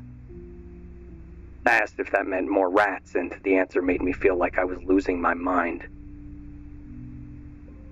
Oh no, they said. We're moving on to monkeys. The man before me is unusual, only in that he is wearing sunglasses even in a darkened room. And unlike all other interviewees, he reached out to me to discuss his thoughts on the Kentworth compound and insisted that I hear his thoughts on the matter. He is wiry, but exudes a calm energy, amongst other things, and speaks calmly into the microphone. You're smaller than I expected. Sorry. That was a little joke. It's just that I've heard of you. Have you heard of me? I'm something of a writer, and I don't know. Maybe Peter read him. Maybe Peter read my book, or maybe one of the others that it's called. I met him once. Bought a book off of his father. He was rude. I think that he thought that I was a tourist. Someone passing through, looking for a bit of inspiration to write another cheap novel. I think that he was a little shit, truth be told. And I ignored the angry teenager until his father finally sent him out of the room and our business continued. If you had told me that he would go on to do what he did, I would have thought that it unlikely. Despite all this supposed power, Peter was just a little boy trying to reach his mother. She had been a strict Christian and met a mysterious end not long after her husband returned from a most peculiar overseas trip. I can bloody well imagine how she must have reacted to her first glimpse of his nocturnal activities. What I can't imagine is her going along with it. I think Peter figured that out too. And I think that he spent the rest of his life desperately trying to prove her right. But at the time, the power within those books is undeniable. Their mere existence pisses all over the notion of an Abrahamic God, or at least one who cares about us. And there, I think, lay the first seed of Peter Rowland's very strange activities. He wanted to find God, and he wanted to do it in a way that proved once and for all that his mother and father could have coexisted. But what do I know? I'm just a writer, an armchair psychologist. I can't help but wonder if you know that, though. Or whether it might be necessary to afford a little context to the things that you see. Context is always good. Well, that was why Peter went looking for God. And what he found, of course, was an observer. Someone who watches. Only Peter had never really thought too hard about philosophy, or the world, or the very essence of knowledge. It didn't occur to him that in the same way that we have the idea of something, let's say a chair, in our head, so too must this other thing learn to remember us. To be known is a very powerful thing. Some might say the very building blocks of our existence are made out of nothing more than neurons and molecules. We think nothing of it, looking at something and making a representation of it buried deep within our minds.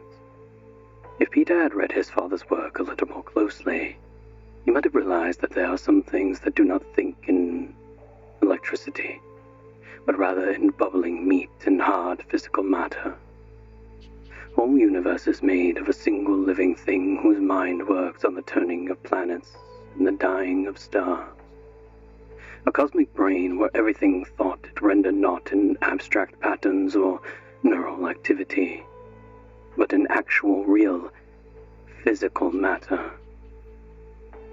And everything it sees, observes, knows, gets added to its mind, which of course means Peter is still alive, in a sense. You know we have this saying about how the dead live in our own memories. Well, depending on who's remembering you, that's not always a good thing. Especially not when your own memories and thoughts are part of a reality, and so you're just kind of spilling out everywhere. And that's not even getting onto the topic of the other things that are tucked away in the memory of the cosmic being. When Peter first burst the membrane between realities, I'd hazard a guess, more things poured out than was sucked in. That bit of land won't be right again for another 1,000,000 years by my estimate. Everything's a little thinner there now, and I'd bet some things are still very keen on reaching right on over big-ass party that they had. It's like sticking your hand through the bars of a lion cage. I guess the irony is that Peter went looking for God, but he wound up finding a pretty good substitute for the Christian notion of hell. Then again, he's also in a place where his own thoughts can be reality. I bet he gets off on that. Wouldn't surprise me if he just recreated the Kentworth compound with more underage girls and no money troubles. He really did strike me as that shallow. Although somehow I doubt he's having a ball over there. At least he has friends, right? And an ever-expanding list at that. They're unlikely to cross paths. Ah, right. Big place. Bigger than you could imagine. I suspect that's by design. We humans weren't meant to know everything. I guess that must make all this... The interviewee gestures to my body. A bit of a trip. Can I ask you something? Did they know? Am I giving it away? Why do you even publish this? I guess it doesn't matter to you, does it? All that matters are the people read it because you only need a flicker of their attention to recognize them, and then... Boom. Got 'em. You can look anywhere, just as long as you know where it is that you want to look. I'm not hurting anyone. No. But I think most people would agree it's an eerie idea.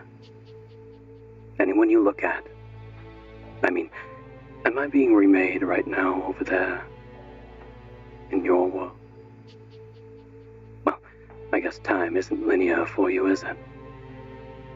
What was it I read? It expands over outwards like the stars in the sky. So in a sense, your idea of Peter predated the real, actual Peter. Apples and oranges. Well, I suppose the upside of it is that I'm sort of immortal now, aren't I? There'll always be an exact physical copy of me over there, living, breathing, existing. It's just a little uncomfortable to imagine what exactly that must be like. And everyone else, and anyone who hears this. Be like asking you to unremember a chair you just looked at. Everyone who is made aware of me is in turn brought to my attention. Remarkable. Absolutely remarkable. Are you going to go for the whole world, or just a nice collection? I haven't actually thought about it. I've certainly enjoyed the observation of people up close, just as I have enjoyed watching the people listen to the transcripts.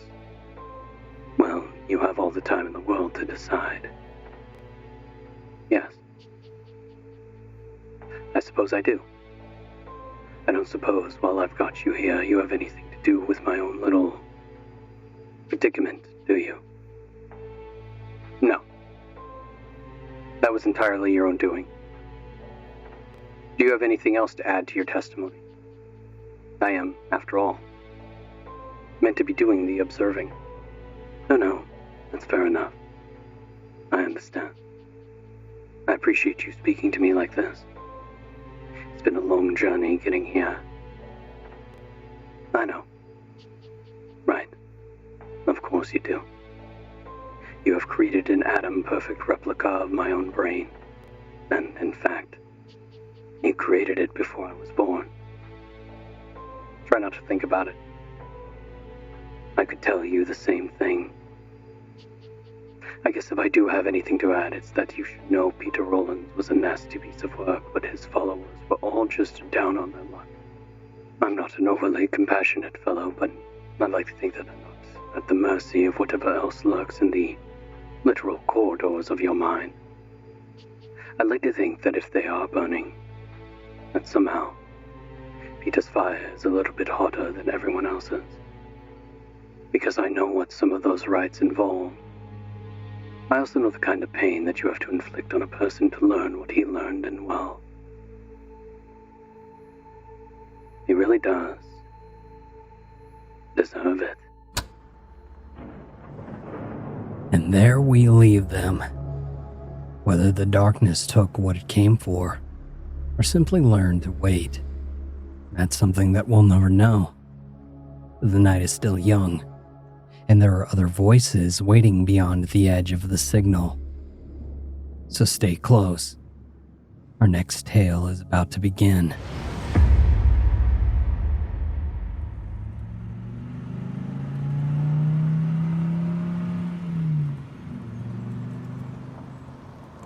I have been here for 3 months, and it's a nightmare that won't end.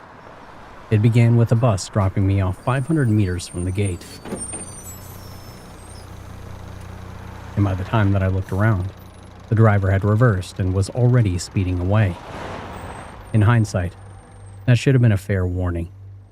After that, I had to practically check myself in. No one was here to introduce me, no one to tell me what to do either. If I wanted to, I could have just walked straight on out the front gates, but wherever the hell this place is, it's in the middle of one blisteringly hot desert. No one is escaping it by foot. Straight away, I knew something was wrong. First day, no one spoke to me. I found all the inmates and guards out in the yard staring at the horizon. Not a single one would look at me. And by the second day, I'd gotten so hungry that I sat in the canteen waiting area, but no one showed up. And when night came with no sign of anyone, I had to go in the back and eat whatever I could find. And I took a knife too, while I had the chance. If only because the guards never locked the bars, which I thought would have made me feel better. But it didn't. I did manage to find an old library computer that had internet access, but its connection was so slow it couldn't do much. It was either that, or keep watching everyone else, strangely frightened by what I saw. They just spent all day staring at the desert, and when the sun set, they'd come inside and sleep, then go right back into it the next day.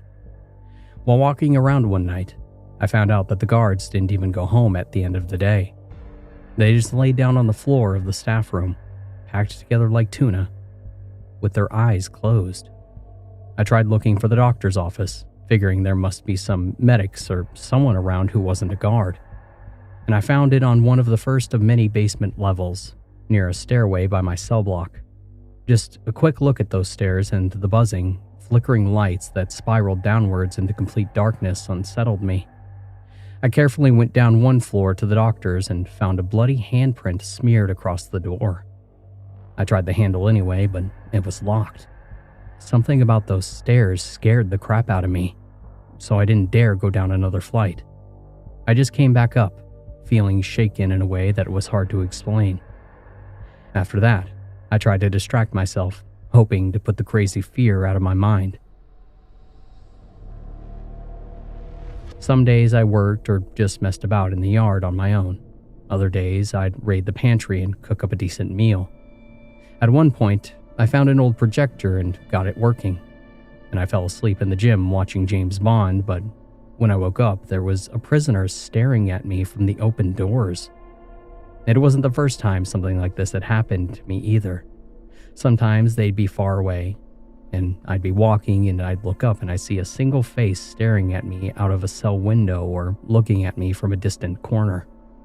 Other times I'd settle down and wake up to one of them leering at me from the doorway of my cell. It made it impossible to relax, so I started exploring the prison, desperate to find someone sane who'd talk to me. The place was huge, and I did find a large construction site where they might have been expanding the blocks, but any work had stopped. There were all these abandoned porta-cabins and caterpillars just sitting out in the sun. Inside the cabins, I found coat hangers up on hooks with wallets still inside the pockets, shoes in cubby holes, and a few cars that looked like they hadn't moved for weeks. There was even half-eaten food on some of the tables. In one of the half-finished buildings, I found a bunch of heavy-duty crates stacked up round back.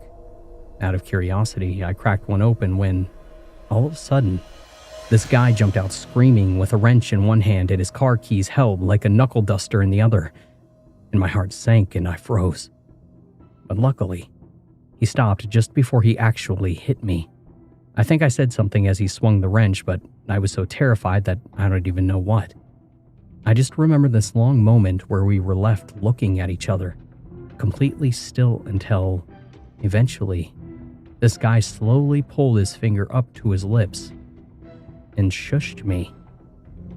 Without making another sound, he lowered himself back into the crate and carefully pulled the lid back into place, leaving me confused as hell. I tried to pry the lid off again, but he held on tight and pleaded in a hissing whisper, "Go away! Get your own damn hiding place!" That night, I had a bit of a brainstorm and thought that maybe he was a homeless guy just hiding out from the desert sun. And so I went back the next day with some cigarettes and a little flask of water, but he was gone. The lid had been smashed to bits, and when I looked inside, there was a bunch of empty water bottles, a high-vis jacket, and a god-awful smell. I tried calling out for him, but no one shouted back. At one point, I looked around solitary and found all the doors wide open except for one where a bunch of chairs had been piled up against the door. I couldn't open it, but I did manage to spy a bunch of stuff written on the walls through the food slot. There was even a makeshift bed and a radio. I asked if anyone was in there, but all I heard was some shuffling in response. I even tried going back to the doctor's, but when I got to the top of the stairs and looked down, I saw a bloodied wrench a few floors below. It looked just like the one that I had been attacked with, and I just backed away. That night, I stopped sleeping in my cell. The bars were always open, and I didn't feel safe. Instead, I found a cleaning cupboard and stole the keys from an abandoned office. And that's where I slept from then on. It was uncomfortable as hell lying on that small floor, but at least I had a door between me and everyone else. But the days kept passing, and there was no sign of anything remotely normal. 2 months in, and I realized that the prison never got any deliveries. I'd been raiding the canteen night after night, kind of assuming food was going to be brought in, but I started wondering about what I'd do if it didn't. It already looked like I'd gone through half the meat stack, and while I had a few months of food left, I knew it wouldn't last me forever. There was no one else around except me, so I started looking for ways to reach the outside world. I tried every phone that I could get my hands on, but none worked. And I looked everywhere for signs of life, but everyone just zoned out, staring at the horizon. I even considered escaping. It would have been easy enough to just leave, but it'd be a slow death in that futureless desert. I spent days racking my brain for a solution when I finally remembered something about the guy in the crate. And when I did, the realization hit me like a brick. He had been holding car keys like a knuckle duster, and there were cars in the lot. I told myself that if I could find him, I'd be able to drive out of this hellhole. But that's when I remembered the wrench in the stairwell, and I felt this pit of dread form in my stomach as I figured that chances were the owner of those keys were down those stairs. If I wanted to leave, I needed to find him, and that was my best bet. I decided that I needed a flashlight to go down there. That meant taking one from a guard. It was easy enough, but being near one of those guys was scary as hell. He was this big guy, and his eyes had turned milky from the incessant staring. Blood had welled up under his lids like red tears, but his expression was vacant, almost happy. It was the closest that I had ever gotten to a guard, and I was sure that he wouldn't miss the light. But it was only that night that I was crouched in the cupboard, knees pulled up to my chest and trying to sleep, when a shadow blocked the light at the foot of the door. Someone was standing out there, but when I called out, they didn't answer. I don't know how long I stayed frozen, holding my breath as I waited for this person to move. And eventually they moved. Their big boots started lumbering down the hallway, and I breathed a long, shuddering sigh of relief. It took me a good hour to summon the courage to open the door, but when I did, I saw that no signs that anyone had ever been there. And after that, I figured there was no more time to lose. I couldn't say if it'd come tomorrow, or the day after, or even what it was. But something was coming, and I needed to get the hell out. I just knew that I needed those car keys. Even if I would drive straight out and into another prison, I'd be happy. And that day, I went to the stairwell and knowing that if I stopped for even a second, I'd be paralyzed by fear. I walked straight through the door and trotted down the steps like it was business as usual. I skipped right past the doctor's office, acting like the bloodied handprint didn't even bother me, and down I went. Until on the 4th floor, I reached the wrench. There were no keys with it, like I had hoped. I hadn't passed them on the way either. I turned the flashlight on and pointed it down, but saw nothing. And suddenly, from above, a door opened and closed. Someone stepped out into the stairwell and started to walk down the concrete steps at a leisurely pace. Everything was silent except for those echoing footfalls, and I stayed perfectly still, knowing that if I ran, they'd hear me too. When the footsteps stopped, I waited a bit before leaning out over the railing to look up. I couldn't help but let out a cry at what I saw staring at me. It was the guard that I had taken the flashlight from, his foggy eyes fixed on me with pinprick pupils, blood pouring down the loose skin that hung off his face like cheap leather. He looked inhuman, and when he saw me, he grinned this slack, open-mouthed smile, like a dog greeting their owner. It was like an idiot's grin, and something about the unknowable face had filled me with terror, and I knew instantly that I had to flee. I ran down and into the darkness, my feet covering 3 to 4 steps at once, my ankles threatening to sprain, my hands gripping the railing like iron vices, and my heart pounding. Even if I ran and heard my own feet scuff the floor in a manic sprint, I felt a horrible dread at the realization that the guard above me had not sped up at all. It was walking slowly, like he had all of the time in the world. I don't think that I have ever been ready for what was down that stairwell. I wasn't prepared for how far down I'd go or how strange it would be once I got there. It was a good 10 floors down before I even found another doorway. But it was open and I ran through it with glee, hoping to be away from the ominous footfalls that followed me down. Passing the door, I found myself out and into a hallway. And it was dark, almost pitch black, but my flashlight let me cut through some of the gloom. Lying against one of the walls was a man without a face, his pale shaven head caved in like a boiled egg. He was naked, and blood had pooled on his lap and the dusty floor. I ran past him, wincing as some terrible part of my imagination told me that he might just reach out and grab my ankle. And I kept going, running for God knows how long, passing endless hallways and open doors. And as I ran, I glanced inside some of them, seeing garish symbols dubbed in blood on the walls. One was empty, save a circle of chains placed around a ghostly figure that hanged from the ceiling. It was a body wrapped in a white bedsheet, and it dangled with a sickening weight. Large splotches of blood by the face and groin had soaked through the white fabric.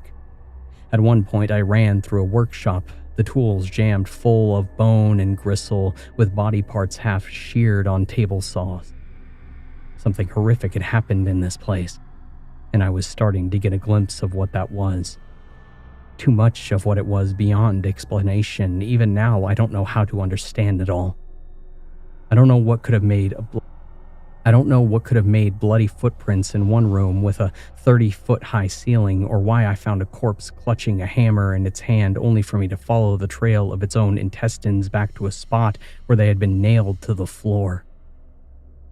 Had they done that to themselves?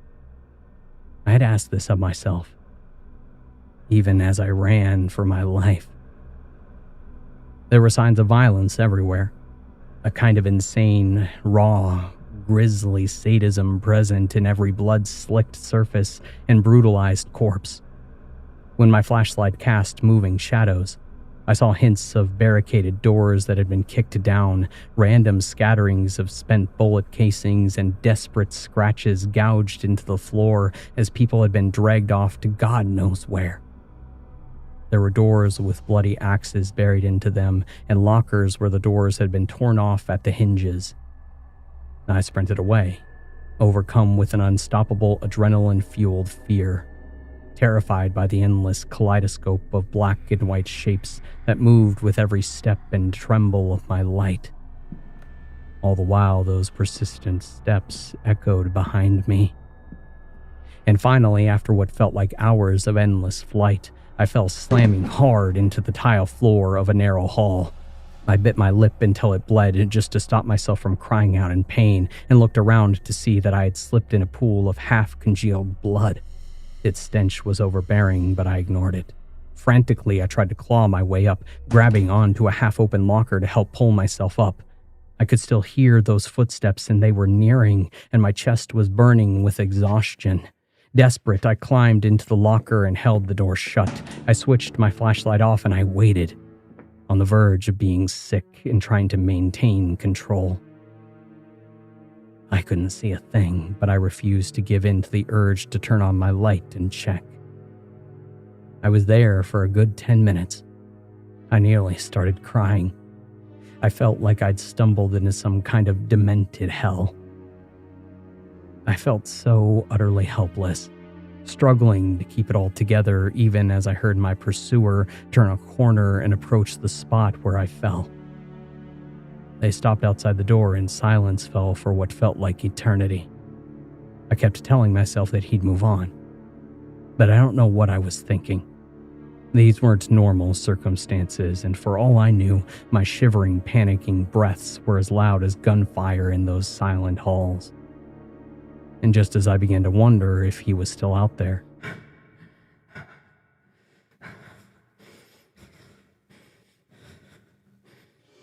the door was ripped off and a hand grabbed my chest and tore me out of the locker with a freakish strength. I managed to turn the flashlight on, but it fell out of my hand and skidded across the floor where it cast the guard in a frightening silhouette. I landed on my back and I tried to scramble away, but I could find no purchase in the slick oatmeal-like blood. The guard stomped forward and knelt down onto my chest. I felt overwhelmed, so I looked up at the guard's face framed with the hard black shadows, his mouth still agape with a twisted grin, and his pale eyes glared at me with childish joy. And slowly, he wrapped his hands around my neck and started to tighten. It was like a vice. I was suddenly aware of how my neck was just soft meat, just arteries and cartilage with some segmented bone. It felt like his fingers could tear through it all. In desperation, I reached up and I hooked my fingers into his mouth and pulled down on his jaw until the bones snapped loose with grotesque ease, but he didn't seem to care. He kept strangling me even as his jaw flapped around his collar, blood and drool running down onto my face in rivulets. And that was when he spoke. His voice, a breathy whisper even as his mouth did not move. "Let me nurse you." The flesh within his bloodied face quivering. "Be nourished by his seed." In desperation, I reached up once more and gave one hard tug. His jaw came apart entirely in my hand and I was left clutching the bone. But now I had something hard in my hand and I reacted instinctively, jamming the horseshoe-shaped bone up into his skull. I was disgusted to find almost no resistance to his flesh. It felt like I was plunging my hand into a rotten pumpkin. I carved a horrible path through his face and pushed so hard that in the end my whole hand had disappeared into his head.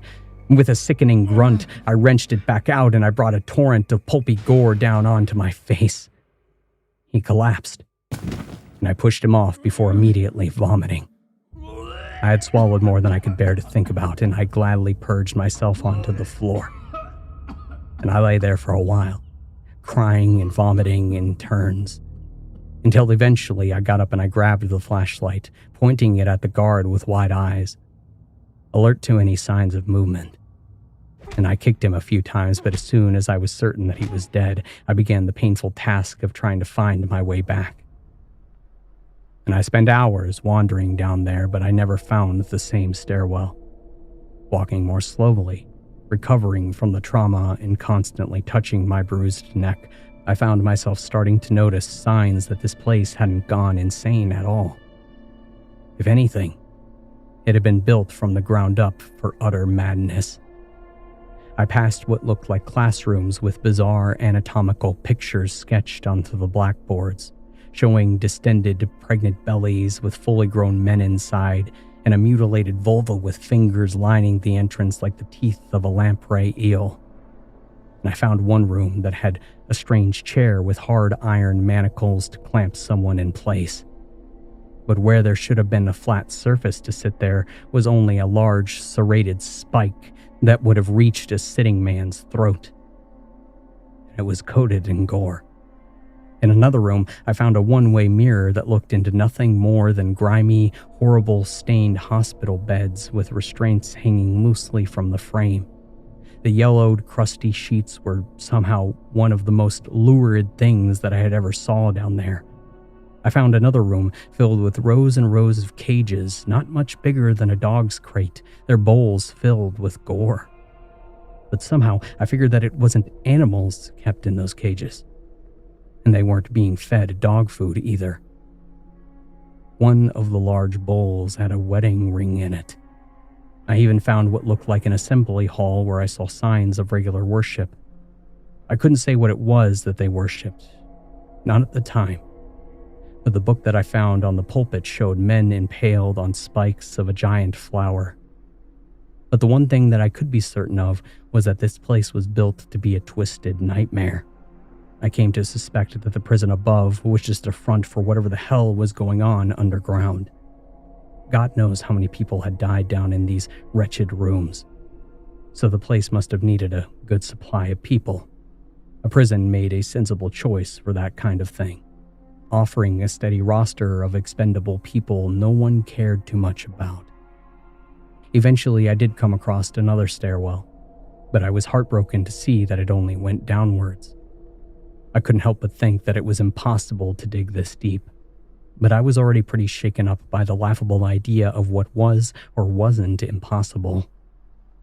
I briefly considered turning back and trying to find the way that I'd come, but I didn't want to go back through that nightmare.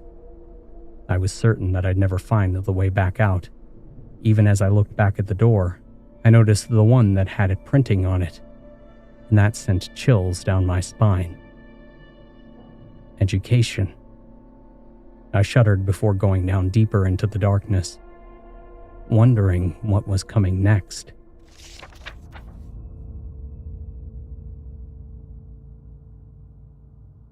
I remember very little after escaping the education part of the prison. I must have fallen asleep at some point because I awoke in the dark stairwell with the flashlight lying on my lap, switched to off. It made sense, I guess, that I had fallen asleep given that I'd been in a state of high alert for well over 24 hours. And when I stood up, every part of my body hurt and I had a headache that could have killed cattle. It felt like the worst hangover of my life. I always thought that if I ever wound up in a survival situation, I'd just give up. I never really thought that I had it in me to stand up, let alone keep walking. But the funny thing is, you don't have a choice. You just do it. You don't even think. You just get up and get on. It almost felt like I was above myself, floating in the air, watching myself descend. It's not that I wasn't scared. I just felt disconnected from my own body in a way that made it easy to keep going. I think if it wasn't for that, I'd probably have just curled up in the dark stairway and cried. It was a long time going down those stairs, and I felt myself contemplating that sign. Education. It had felt strangely like a place of learning.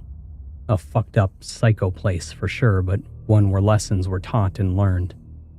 I don't know if that means the tortured were the ones learning, or the ones doing the torturing, but I suspected there wasn't even a difference. I'm not sure if I even wanted to understand something like that. But, of course, it begged the question. What else was there? When I finally found the next open door, my answer was both expected and strangely unsettling. Administration. It looked so normal. You could have mistaken it for a sign on a door in any normal prison where there would have been a bunch of disgruntled office workers punching away at their keyboards. Inside, there was a small reception room with a circular desk and several doors behind it. Sitting at the desk was a gaunt, half-rotten woman dressed in a flowery blouse and a pencil skirt. A shard of glass bisected her jaw, giving her a lopsided grin, and she had foggy eyes with pinpoint pupils that reminded me of the guard who chased and attacked me. Looking over the desk, I saw that the monitor had been smashed, the woman's bloodied fist clutching chunks of screen glass in a way that made me think that she mutilated her own face. On the desk, I found a clipboard with bloody fingerprints all over it. It read, "Figure fucking Reptide Norm. Figure fucking Reptide Normal. Normal. Seed dripping down hateful folds of iridescent shimmering cats hurt my ears. Normal. Figure Riptide Cat. Shimmer. Figure flesh. Figure inmates are trying but fucking norm. Riptide. Keep trying. I tell them rip and strip and taste. Taste it. Taste everything, hurt everything, shred skin and slide foot-long sewing needles deep into the blistering flesh, split apart like ripped fruit, fruitful imaginations, frugal riptide, figure riptide fucking norm, figure riptide normal norm. Inmate progress, 8 out of 10. Satisfactory. After putting it down, I stared at the receptionist, unsettled by the way that her eyes were still open. I even gave her a poke with the flashlight, wondering if she was somehow still alive. But when I nudged her, she slumped off the chair and she hit the floor with a cadaverous thump. I walked around her and chose at random one of the nearby doors. It opened into a small office with about a dozen cubicles with low walls that a sitting person could look over. And at a glance, you would have been forgiven for thinking that it was a normal office. But at a closer look, revealing glasses full of bloodied fingernails, sticky bloody stains beneath chairs, and severed fingers nailed to some of the desks. Almost all of the monitors were smashed except for one near the back. It had an open Word document that read, "Ruther, rather, rither, dither, slither, slather, bither, bother, brother, ah, ha, my tongue tastes of copper, rather, ruther, rither, dither, we are digging more than we can chew, we can stay forever." Income, 14,000 kilograms to pounds, 11,000 previous month plus 3,000 kilograms to pounds. Admin, 3,000 kilogram pounds, 4,000 previous month, minus 2,000 kilograms to pounds. Inmates, 2,000 kilograms to pounds, 3,000 previous month plus 1,000 kilograms to pounds. Miscellaneous, 2,000 kilograms to pounds, 40 previous month plus 160 kilograms to pounds. And on it went, listing endless names and numbers. After clicking around, I found another document open, and it read, "Keith Paul, Director of Administration. Notes on P&L. See attached. Simmer, summer, bummer, rum, can you hear me? Lowering costs in our department helped bring in a profit. Prodige, prodigal, prodigious, prodilcious, dill. Yes, it was good. We did well. They're very happy with us. The only question left now is what to do with all the lift. Loft over, left, overs, rovers, rather, rither, rather, dither, dather, dad. At the time, I didn't really know what to make of any of it, but I felt a strange anxiety. This office felt a lot less threatening than the education department, but it only seemed weirder because of how close to normality it was. I would have left quickly were it not for the small canteen tucked in the corner. There was only a sink and an off-brand coffee machine, but I ran over and gladly glugged water straight from the faucet. I hadn't even thought of my need to eat or drink, but as I sucked down the water, I realized just how desperately thirsty I had been. and it was a brief moment of calm in an otherwise mad journey. Afterwards, I made the mistake of opening the freezer only to find something awful suckered to the inner door, covered in blood and dripping with effluent, letting me know just how far gone the people who had worked here were. I immediately slammed it shut and trundled back out of the office, passing seats threaded with thumbtacks and keyboards where the keys had been replaced with needles and, from the looks of it, used extensively afterwards. For a moment, I stood by the doorway looking at the reception desk, trying to figure out what was different, only for me to suddenly realize that the receptionist's cadaver had disappeared. Nervously, I let my eyes follow the snail-like trail of blood that slithered around the desk until it approached the door to the office that I had just left. And for a moment I wondered if someone had come to take the body, seen me, and then left in a hurry, and my heart began to race. But anxiety was quickly replaced with confusion as my eyes followed the slimy trail right up to the vertical wall and onto the ceiling where it disappeared into a small opening. I narrowed my eyes, staring into the dark shadow of the displaced ceiling tile, when I became acutely aware that a pair of pale blue eyes were staring back.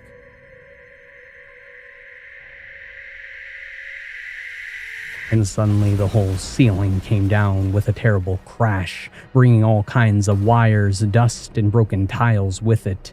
As the dust settled, I was already backing away when the receptionist's twisted face popped up from the pile of broken drywall and collapsed ventilation. White dust caked to the oozing gore on her face. She was smiling, and her head spun until her gaze found me. That shard of glass was still wedged deep into her face, but now her swollen tongue was flickering across the jagged edges, trailing thick rivulets of half-coagulated blood. As quickly as she had seen me, the woman threw her hands up in the air and began squealing like a pig. I didn't wait a second longer. I picked a random door and fled, finding myself running through a seemingly infinite maze of cubicles and desks, lit only by some strangely fluorescent lights. The softer shadows and blurred edges hurt my eyes and rendered everything in a harsh, clinical light, making acutely aware that I had nowhere to hide. When I briefly turned to look over my shoulder, I saw the woman pulling herself along the floor behind me with her arms somewhat like a seal, her legs and torso dragging along the carpet. Even as I ran for my life, I couldn't quite work out if she was alive or dead, but I did notice that I was easily staying ahead of her. And eventually, I lost sight of her. And after running for nearly half an hour, I finally slowed my pace, and I took the time to notice the office around me was vast, but also completely out of sorts. Most desks were missing computer towers or chairs, and a lot looked pristine and clearly unused. Sometimes the monitors were facing the wrong way, and sometimes the chairs were assembled incorrectly.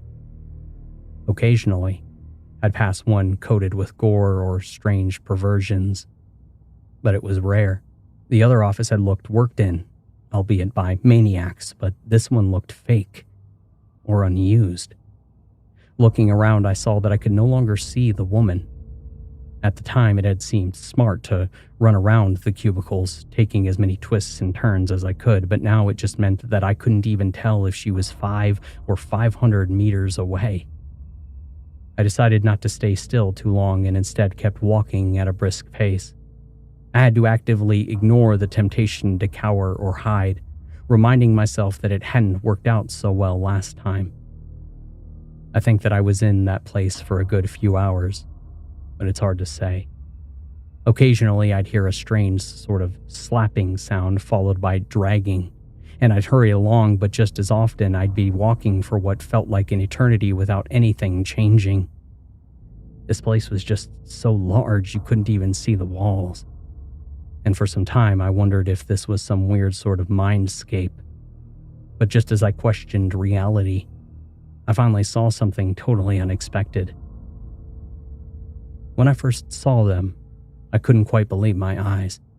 It had been over 2 days, or more, I couldn't say. and the sight nearly sent me into heuristics. But there, placed cleanly on a desk like nothing special, was a set of car keys. Those keys brought back all the memories of my time above ground and, importantly, the far-off hope that I might actually escape this place. I could have cried at the thought of being free, and when I grabbed the keys, I couldn't help but let out a cry of relief and joy. I was one critical step closer to escaping. But there weren't just keys either. I looked under the desk and I found a matted-up yellow vest and a familiar smell. It looked like a small den, tucked away and out of sight. Looking around at the hundreds and hundreds of cubicles, I had to admit it was a good hiding place. I wondered if it was made from the same old man from the construction site.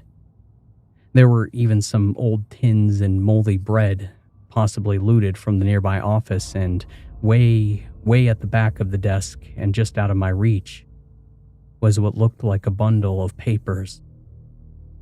I weighed up the risks before getting onto my knees and reaching for them, making sure that there was no sign of the woman. But no sooner had my hands grabbed the paper did I feel a rancid, cold hand grip my exposed ankle. She was on me so fast that I didn't even have time to cry out, her body slitheringly clumsily onto mine in an almost seductive wriggle. In a panic, I went to grab her wrists, but that was a mistake. As soon as I had her arms in my hands, she lunged forward, the shard of thick glass in her mouth butting against my nose, shredding skin and breaking bones. I quickly switched holds and now wrapped one hand around her neck and the other against her chest. She kept trying to headbutt me, but with the extra distance between us, she wound up mashing her head back and forth in a frenzy that made me feel like she might break free any second. I was still halfway under the desk and not really able to roll or sit up, so in the end I managed to actually pull her up a little bit further, and even as she kept thrashing like a maniac, I forced her head closer to the desk until she started to hit that instead. I don't know if she was just in a bloodlust or completely mental or half dead, or completely dead, or what, but she didn't stop slamming her head into that desk. The sound was horrible, but even worse was the way the thuds conducted through her bones and into my hand.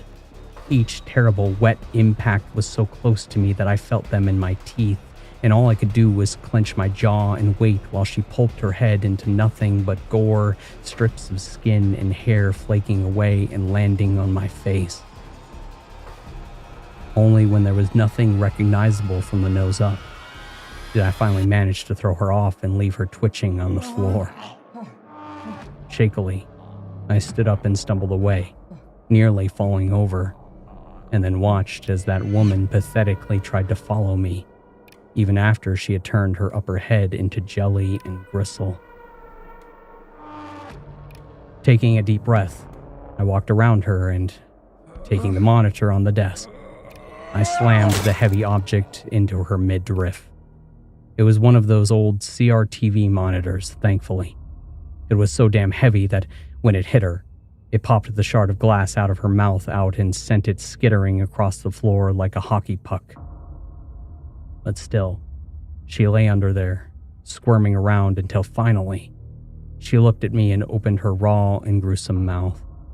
I expected some half-whisper oddity, but strangely the voice that came out was male, baritone, and completely calm. It was the voice of the older man in his 50s, one laden with authority and intelligence. And it told me, "Some time ago we were awakened by a voice in the dark, coming from the desert. We were born anew, our minds ripe with strange and exciting possibilities, our nerves rewritten, our horizons infinite. Such was our success that some considered expanding, a futile effort. We tore down the boundaries of our minds, bodies, and spirits.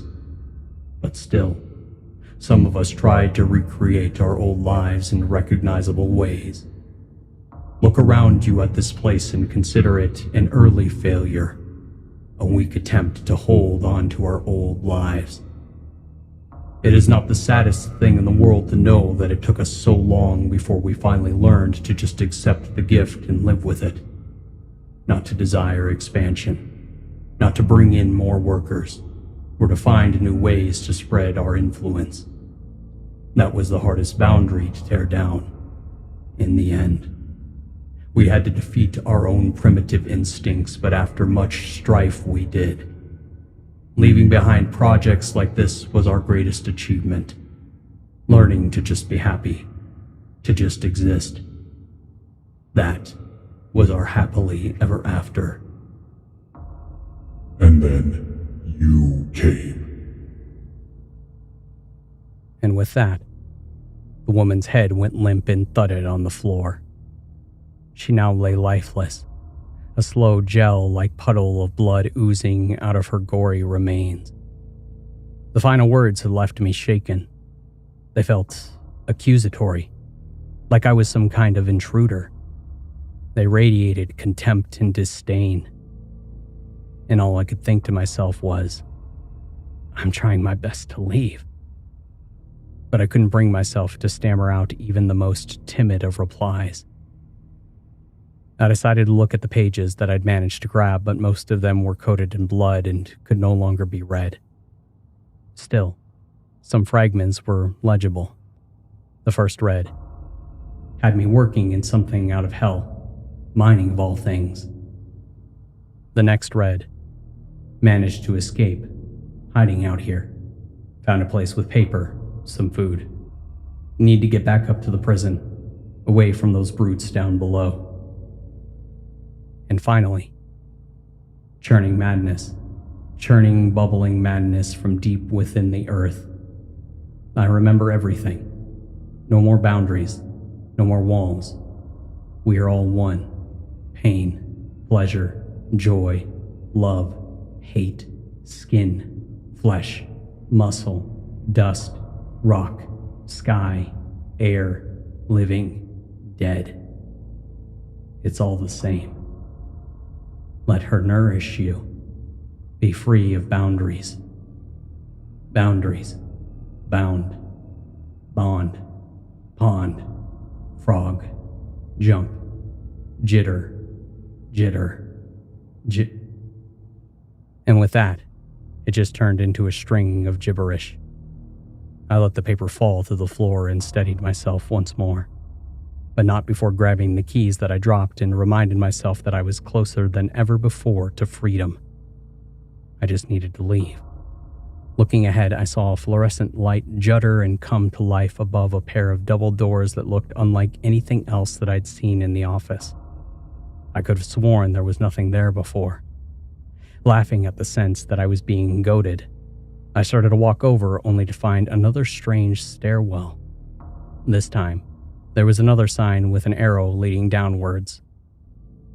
Rehabilitation. And I had no choice but to follow. Rehabilitation was the next floor down, and the name sounded like the kind of place where people with face tattoos would sit in circles and fidget with a guy in high-waisted pants talking about how to write an eye-catching CV. It made me laugh to think of that mental image, even as I opened the door and fell face first onto a cold, hard floor. It even took a second for me to realize that I had collapsed. My legs had just given in, along with most of my body. I could have slept there so easily. But it wasn't safe. And everything was so bright. It took a moment for me to realize why the lightened tiles beneath my face seemed so odd. And when I glanced at the nearest window, I realized why. It was sunlight. There was no electrical humming, no shadowy corners. This was the brightly lit corridor of a hallway that I'd walked down recently. Looking around, it slowly dawned on me that somehow I was back in the main prison.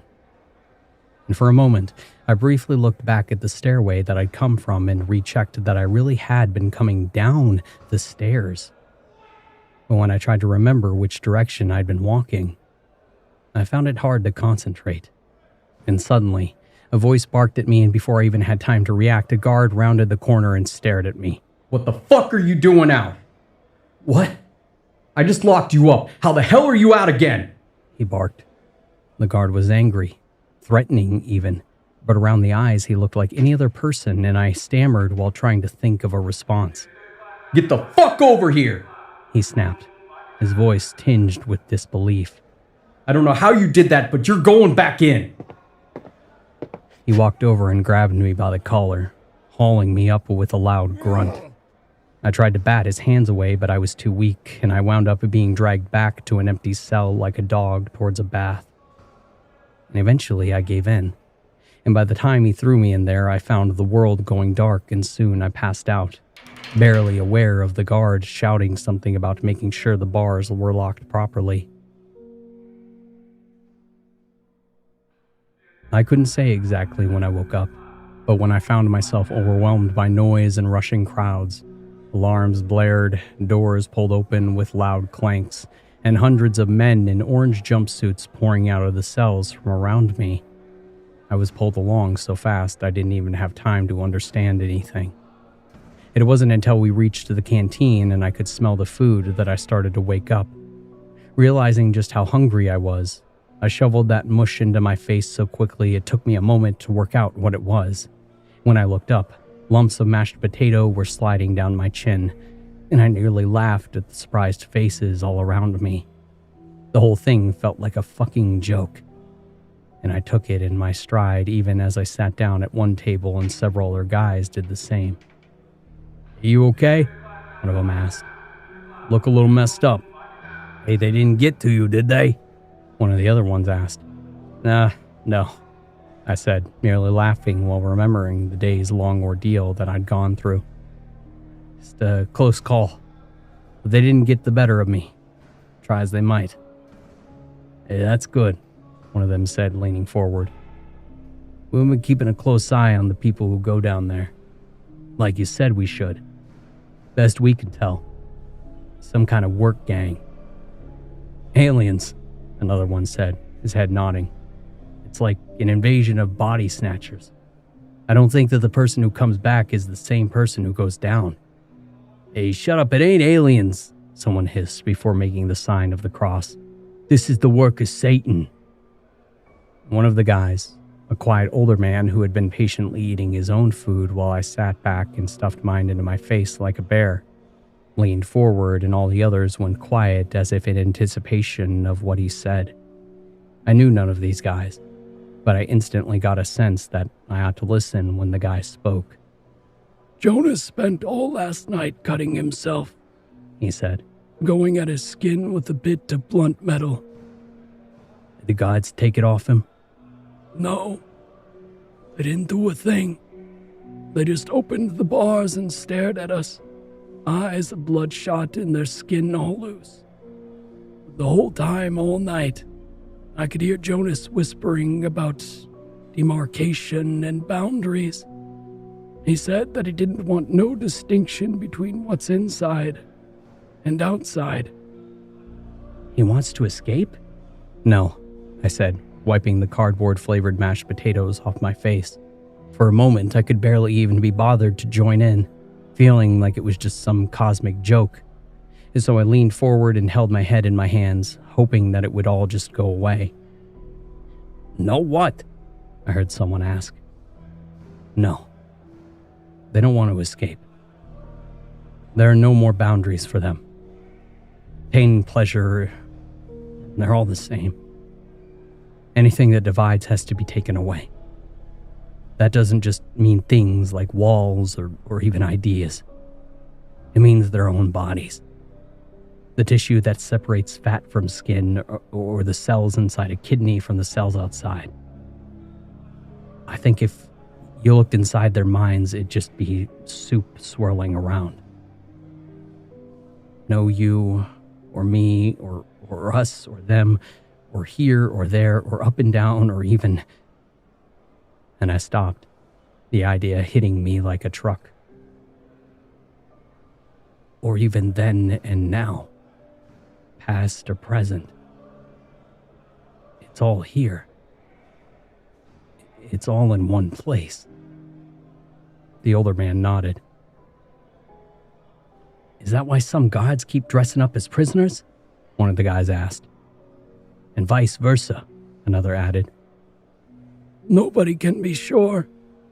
But every day they lead more of us down there, and pretty soon they'll include all of us too. We need to get out. They're real slack lately. Why don't we just hop on the next delivery truck that comes this way? When was the last time we had a food delivery? Someone replied, their voice dark with implication. It's not like the guards are gonna let us borrow one of their cars. Most of them don't even go home anymore. What about the construction workers? They got cars. They aren't going to give a bunch of prisoners a lift, are they? The old man said. But it is a start. We just need to be clever about it. Oh shit. Head down, head down, head down, head down. The table that I was at went suddenly quiet, and everyone turned to their food and stopped eating. Instead, they slowly began pulling their cutlery around their food, stirring it all together. From a doorway came several men, their bloodshot eyes very familiar to me. They walked in a weird kind of unison, though I wouldn't say that it was a march exactly. Their uniforms were all messed up, and one of them wore his guard shirt over an orange jumpsuit. And together, these men marched to the nearest prisoner at hand and grabbed him by the collar. With a kind of mindless strength, they hauled him backwards. Dozens of men could be seen cringing at the sound of his head cracking against the tile floor, his screams growing louder as he was slowly dragged away. Near to us, a nervous guard stepped away from the wall where he had been watching over the canteen and tried to speak to the other guards. Unlike the others, he looked normal, and I could see a strange look of confusion in his face as his questions were completely ignored. A nervous silence descended on the whole room as the unfortunate inmate was pulled through the double doors, his body going limp as blood from his head was smeared by his feet. And when the lot of them finally disappeared, the lone sane guard was left standing there. He turned to face the rest of us, and there was a brief moment where he and the few sane prisoners looked at each other, subtly aware that there were hundreds of prisoners in that canteen with the same slack-jawed, red-eyed look as those guards. I could see something in his head falling into place, and without saying another word, he turned and left through the doors. Can't say that I blame him, said the old man as normal conversation hesitantly resumed. I'd leave too, if I could. I couldn't be sure, but in the distance I thought I heard a car's ignition rev up, followed by the distinct sounds of someone driving away. They need people, I said, feeling suddenly more sober. They'll always need a fresh intake. Still, they'll never completely shut this place down. They'll keep it going as long as they can because there's work to be done. Hey, what work? I don't know. Only one way to find out. Hey, I ain't going down there. No way. You were lucky to get out the first time. This gave me pause. I took a moment to look at my jumpsuit and recognized the prisoner number as my own. How long have I been here? Years, the old man said while looking at the others at the table in a strange way. And slowly they leaned back and away from me. You've been here for a long time. No, I arrived less than a month or so ago. And the old man gave the others at my table a knowing look. And before any more could be said, a buzzer rang out and slowly the men around us started to get to their feet. We all joined in, as did the other clear-eyed people, and we were all herded outdoors and into the yard. The sun and the heat were unbearable, and pretty soon you could tell who was and wasn't normal by just seeing who stood in the shade. Staring at the yard made for a strange comparison to the one that I'd seen before. It was more active. Some of the slack-jawed people were slightly more animated, shuffling from foot to foot, but there was a palpable sense of anxiety and fear in the few remaining normal people. I saw shivs held openly, people smoking, drinking, eating things that they'd openly taken from the kitchen, and no one took their eyes off the strange men who couldn't stop staring at the horizon. Everyone seemed ready to pounce at a moment's notice. and I often heard mutterings of places to hide or ways to escape into the desert. They were like frightened dogs that knew exactly who to bite. They just weren't sure when or where. And for some reason, I couldn't stop looking at it like a kind of movie. I felt so far removed from it all. Deep down, I believed that it was a trick of the mind, or more likely, I was still in the subterranean nightmare that I had just escaped, and this was some kind of reality-bending trick. I decided that I was going to do a bit of exploration, perhaps to get a sense of what was and wasn't different about this place, when suddenly a gunshot rang out in the distance. Everyone in the yard turned to face it, even the slackjaws, and I realized that it had come from the construction yard.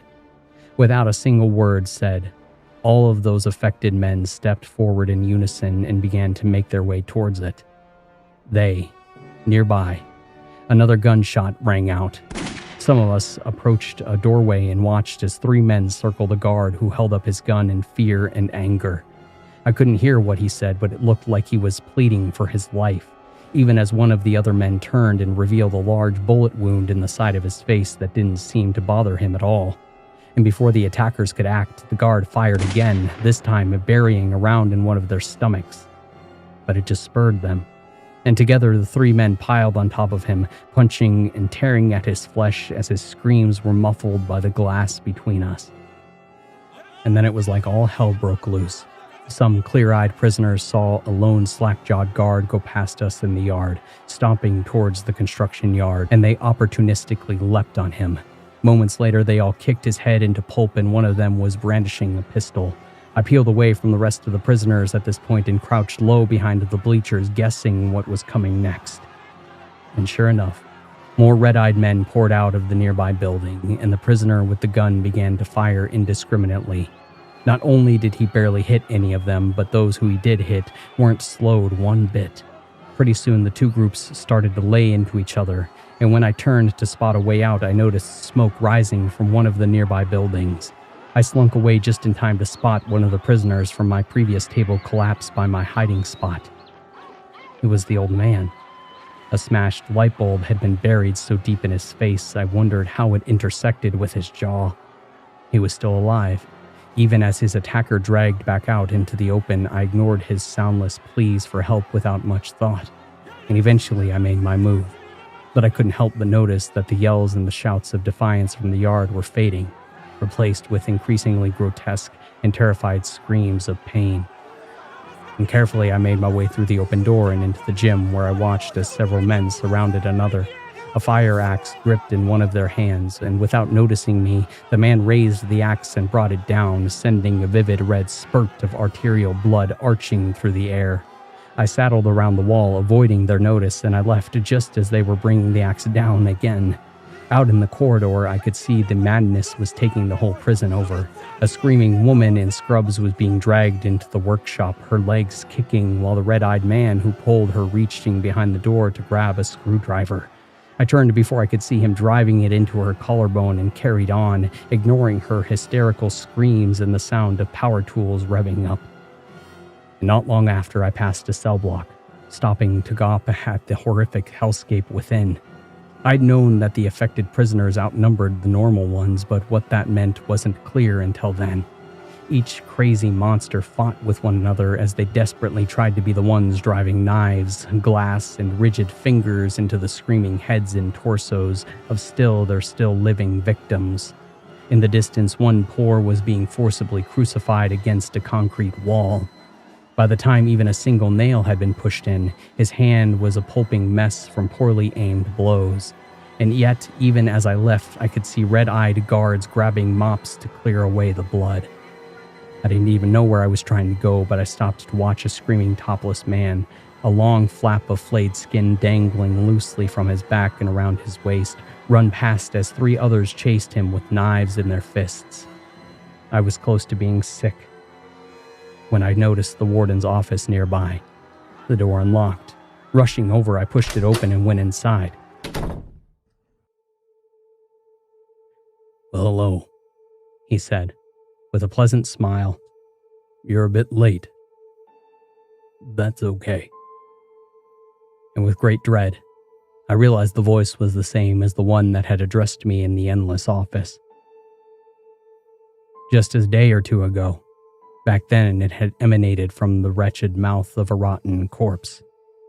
But the man in front of me seemed normal, even quite polite and friendly. "Go on," he said, nudging a chair with his foot. "So you're in charge?" I asked as I drew a seat. "Nothing above or below," he said as he put his feet up on the desk. "So no, I'm not in charge." "How did I get here?" "You took the stairs." "Up or down?" "It really doesn't matter here," he answered with another polite smile. "What the fuck happened here?" "We found something." He gestured towards the ground. "Down there. A god, perhaps. Probably not a human god, but it wound up here nonetheless." "And what? You're trying to raise it? Perform a blood sacrifice to please it? What?" "Oh no. It's up and about. She's out in the desert in our blood. Your blood. And she has been for... well, it's not easy keeping track of time around here. This," he twirled a finger to indicate to the world around him, "is our, I guess it's our reward. This place is a kind of reward, although it more is about what we make of it. We all have a choice, you included." "Right. In that case, I would like to leave." "Feel free to," he said, dropping a set of keys on his desk. Even though I knew that it was too good to be true, I reached out and grabbed them anyway, daring myself to feel a flicker of hope. By this stage, I doubted that I'd ever really get to leave, and yet I knew that I had to keep going anyway. I couldn't stop myself, and yet I couldn't help but pause on my way out the door. I had taken a closer look at the key and the warden, noticing this, and spoke up. "When you come back, we have a lot to discuss about how to move things forward.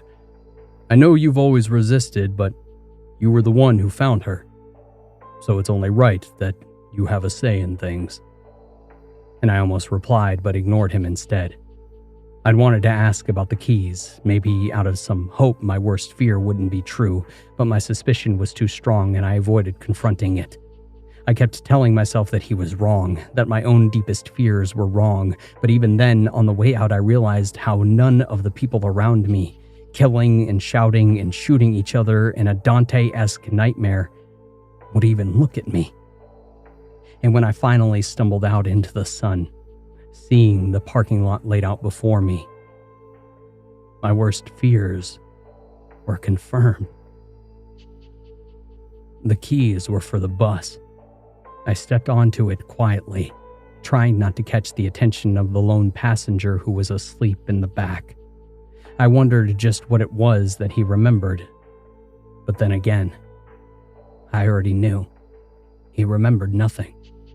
For him, there'd be a trial, and then the bus, and everything else would be found out by me, right here, right now. Without much further fanfare, I turned the keys, reversed out of the lot, and began to drive. The hours passed.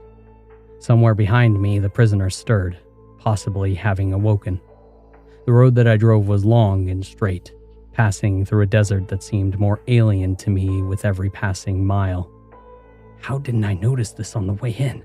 I wondered. I could have asked, but that would have ruined it. I was left to keep on driving, wondering exactly how any of this was going to make sense or work out. And yet I knew exactly what I was going to find at the end of the road.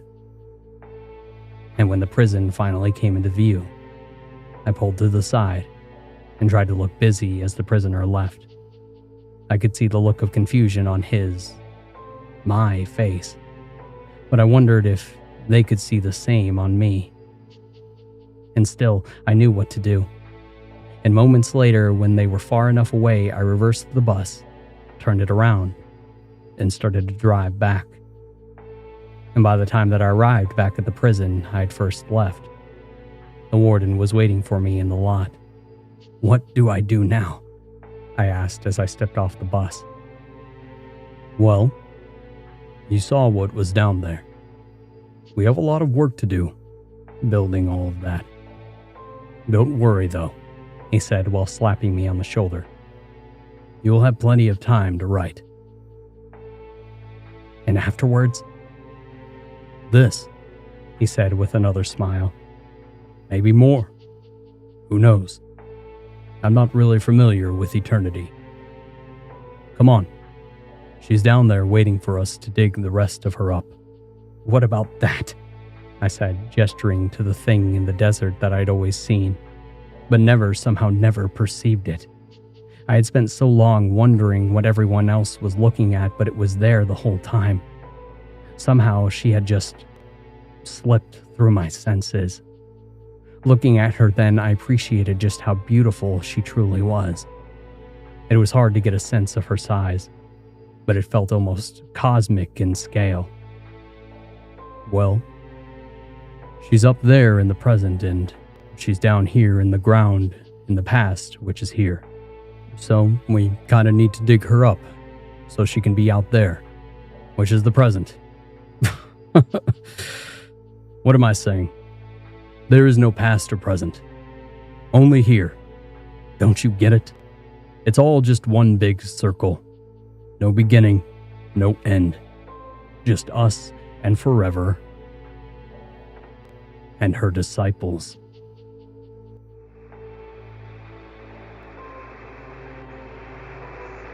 Another story ends, but endings are rarely as final as they seem. Sometimes what follows us from a story is not the memory of what happened, but the feeling that it could happen again. We have one final tale for you tonight. Turn the lights a little lower. And listen carefully.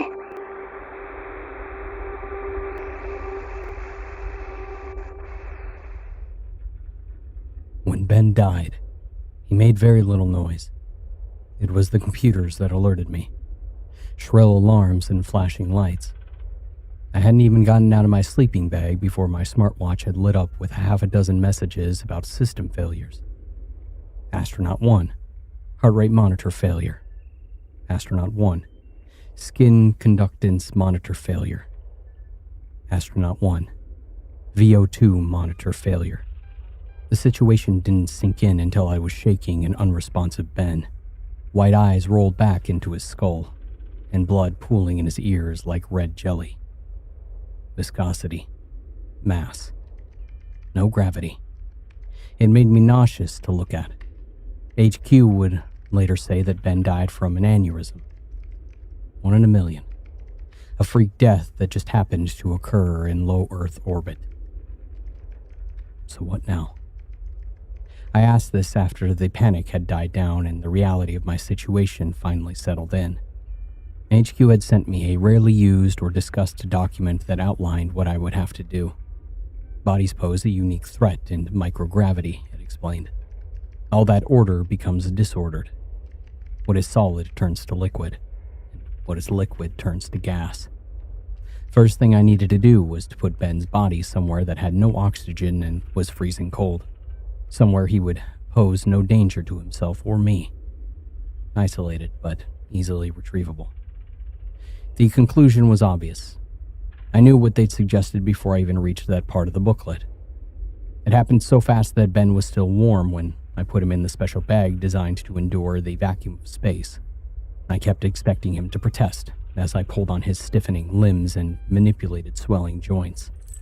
Every step of the process, every zip, every bit of Velcro. I had to remind myself that he wasn't going to complain. It felt intimate, but it wasn't. Intimacy required 2 people, and by that point, Ben was just meat. The spacewalk itself was something else. The bag that surrounded Ben's body inflated in the vacuum, and I instinctively felt the urge to undo what I had done. There was a body in there, and bodies aren't meant to have so little between them and outer space. When I touched the bag, I could still feel him beneath the paper-thin material, the crease of an elbow, the bump of his nose. And by the time I reached my destination, his body already felt brittle. Attaching him to the station was easy enough on a technical level, but leaving him there went against every instinct that I had. After that, there was no pretending that he was coming back. A day later, and I began to pack his things away. There was catharsis in it that I found calming. I cataloged his belongings with thin detachment. Most of his things were dry and uninteresting. Photos of him with a dog, a copy of a Michael Shea book, a certificate of excellence from NASA that he received when he was 10. He discovered a comet. He told me during our first meeting anyway. Backyard with a telescope. And NASA let him name it and everything. That was how he knew he wanted to be an astronaut, describing it as a calling. Ben was like that. A real-life Boy Scout. And in life, he had no edges. You'd think, given our history, we would be close. Two men selected based on extensive psychological profiling. Together, we had simulated multiple missions to Mars, 2 on the ground and 1 in space. All of them highly secretive. An official mission to Mars was meant to be next, at which point the whole project would be made public. But the key to having 2 people work together, alone, for nearly an entire year isn't to find 2 guys who are best friends forever. It's finding people who won't grate on each other, neither hate nor love. 2 men who enjoy their own company, but don't mind one another. Ben and I had become acquainted over all that time together, but it wasn't like we were brothers in arms. We worked so well precisely because there was no meat to the friendship. No stakes, nothing to argue over. To me, Ben was a nice guy, but that was all. I figured he was plain and simple all the way down. No dark secrets, no real problems to speak of. But the journal had changed that. It was taped to the inside of a panel of a computer at his workstation. He must have hidden it close to his things, somewhere out of sight but easily retrievable. Frayed leaves and yellowed pages, like some ancient artifact. Last thing I expected to find in a space station. I almost mistook its leather cover for some sort of personal Bible, the sort of well-worn tome held by a preacher making exclamations about the devil, but its insides were handwritten, and hardly keeping with a Bible. Scribbles, shapes, phrases repeated and dissected. Some of it was even in binary. It seemed like the ravings of a child or a lunatic, empty-headed doodling to help him get his head straight during stressful moments. But that didn't explain why he had hidden it and why the numbers in the pages seemed strangely organized. I don't know how to describe it exactly, except to say that there was the vague impression that it meant something to the person who had made it. Every last gram on a shuttle is accounted for. What you bring with you, it can't be some random crap you want last minute. Ben would have had to clear the journal. I'm assuming he kept the contents secret. One look at what he had been writing and NASA would have him in a psych eval before the end of the day. But the book's size and weight would have had to be logged and accounted for. It could not have gotten on the station by accident, so I knew immediately that Ben had wanted it for something. I studied it for over an hour trying to figure out what it was, flicking from one page to the next, glaring at rows of numbers, strange fractals, something that looked like a cross between an eye and a textbook drawing of an atom. Given the way that his writing and art style developed through the book, I began to suspect that he had been adding it since his childhood, which was just another layer to the growing mystery. I thought that I was never going to get any insight into the book until about 3/4 of the way through. I came across yet another page filled with rows and rows of numbers. Only this time, one of the strings was underlined and a single word had been scratched ragged and angry next to it. The only bit of English, or any human language, in any of those pages. The only thing written in a way that could make sense to a living human. The word itself made me stop dead in my tracks. It made my blood run cold. 1703180426636. Aneurysm. The suspicion that came over me felt like a kind of madness. I told myself that I had to be nuts when I checked the data from Ben's biomonitor, that I had to be crazy to even entertain the notion. but the information recorded by several different machines confirmed it. Ben's exact time of death was the 17th of March, 2018, 04:26 hours and 36 minutes. I don't think I moved for a good 15 minutes after that. Just stared at the data as my mind worked in a way around a giant, impossible realization. Ben knew that he was going to die. Of course, I tried to rationalize this. Anyone would. I came up with a half a dozen reasons why he'd written what he had written, and none of them were comforting, although they at least fit in with a more rational worldview. Take, for example, the idea that Ben had killed himself at the exact moment in time to meet some sort of prophecy that he had scrawled days or even hours before. Was that a good thing? What did it mean for me? Ignore the logistical issues, what poison can be timed to the second. Let's just say that that's what he did. That left the hair-raising question of why. And there was no comfortable answer that I could see. Of course, I went through the book with a fine-tooth comb looking for any more clues.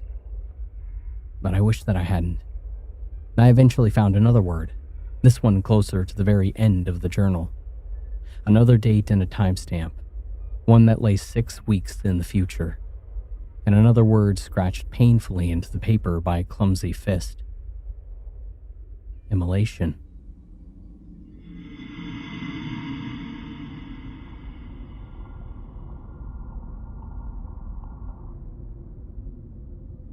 Permission denied. I bit my lip and I took a breath. What about the station's integrity? No sign of any issue from external cameras. I can hear something banging on the hull. Nothing is visible on the cameras. That's why I need to go take a look. It's hard to argue with a computer. You can't shoot it a death glare. HQ could have easily arranged video calls, but really they wanted the distance. Made it easy to say no. Solo spacewalk is incredibly dangerous. Microphones in station hull are reporting nothing of concern. Usual impact from debris. Nothing that corroborates reports of external tapping. Permission for spacewalk is denied.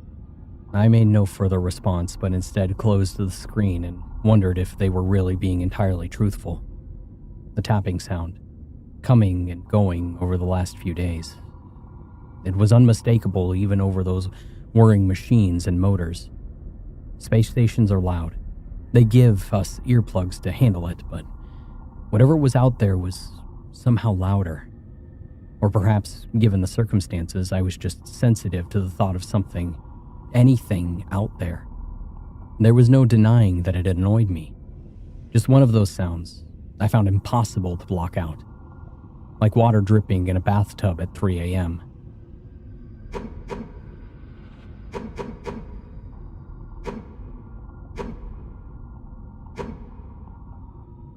No sense of order. Not on the surface level, but something maybe. Underneath? Some sense or reason. Some kind of regularity that the brain detects and can't let go of. How could the microphones possibly miss it? Sleep was getting progressively difficult. At times I thought that the station was under some kind of hidden stress. Materials freezing and warming in irregular ways. No atmosphere, no conduction of heat. Things get hot in the sun's rays. Objects warm and cool to both extremes. This is routine stuff for anything up in space, of course, but it didn't stop me from thinking about all the ways that the station was just a pile of metal that could come undone. It could break or tear, bend and stretch. Like watching the wing of your plane wobble during turbulence. It's an uncomfortable reminder that you're just a monkey in a fancy toy. And what if something had come loose? Something. Haha. At first I stuck to this notion strictly, asking myself, what if something like an antenna or strap or bit of metal had gotten loose and was banging against the hull? That would be bad. But of course, that wasn't really what I was thinking. It's what I wrote to HQ about. Over and over and over. But what was really on my mind was the thought that maybe, somehow, he had gotten loose. And of course, that's not so silly, right? The specially designed bag he was in, the one that would vent any gases produced by decomposition while maintaining his body's integrity, was brand spanking new. Know how many times it has been tested? Never.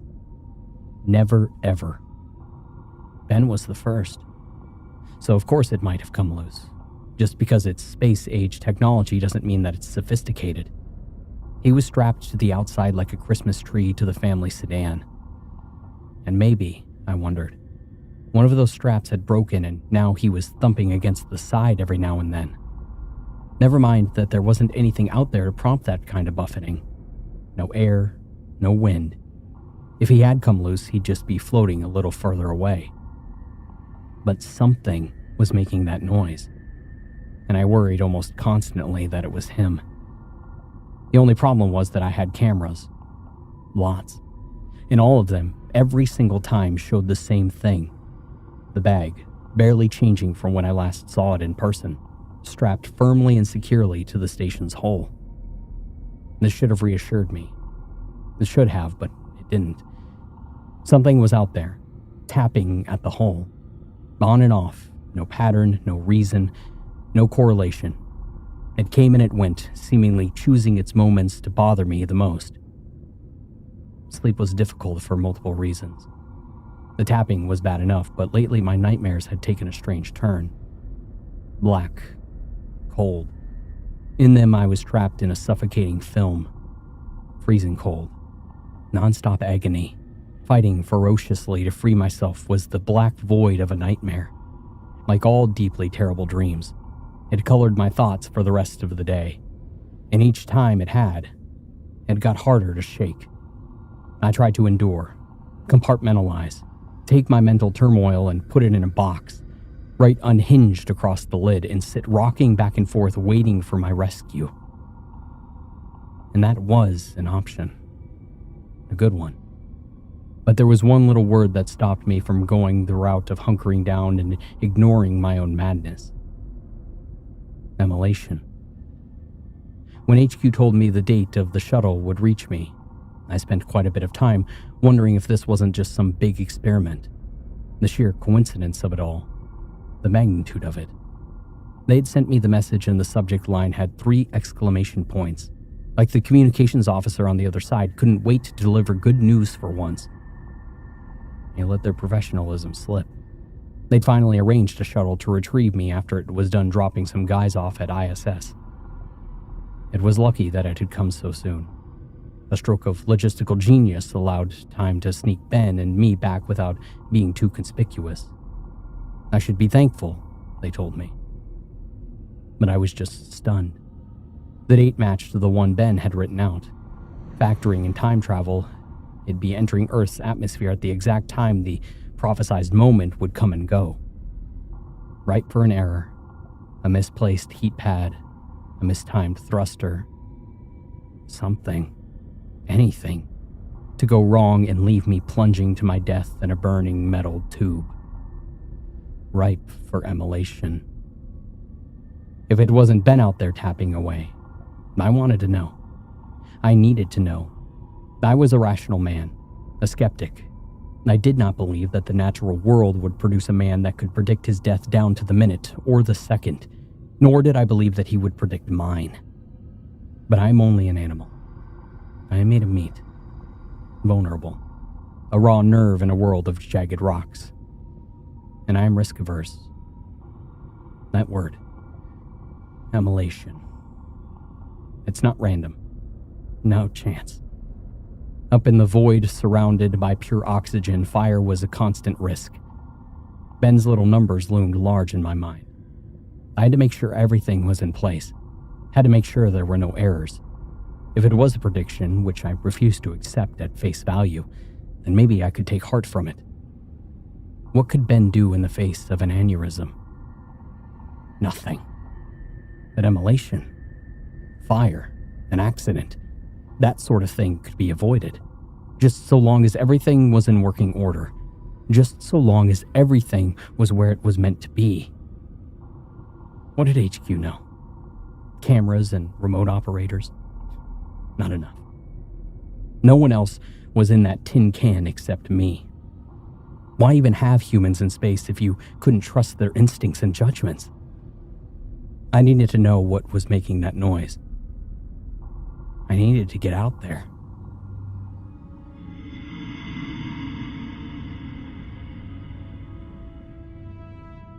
HQ caught on too late. I was inside the suit, the airlock cycling by the time they realized. I chose my timing well. Halfway through my maintenance shift, told them I was taking a look at the suit, making sure everything was in order. Meant they were slow to catch on to what I was doing. Technically, they could stop the process at any stage. They could do anything from their side, but I threatened to force a manual override that would shut them out from that part of the system. They told me they'd court-martial on return, but that was a piss-weak threat. For me, the stakes were higher than a court-martial. In the end, they backed down. Know how hard it is to build a space station in secret? It came first. If the spacewalk went wrong and I died, the station would still be there. $1 billion asset awaiting the next top-secret mission. It was my neck on the line, not theirs. And I accepted it. Under time pressure, HQ accepted it too. And by the time the door finally opened and I was able to gently guide myself out and around the rim so that I was clinging onto the station's exterior, they had already tapped into the cameras and were guiding me along to my destination. But it was background noise to me at that point. The voices and the little pings. Constant readouts of suit temperatures and the distance to the station hull. Meaningless. All of it. What mattered was the sound. The tap, tap, tap. I was anxious by this point.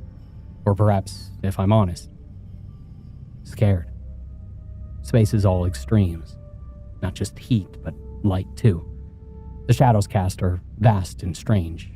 You move in and out of the Earth's shadow like it's a hand in front of a projector.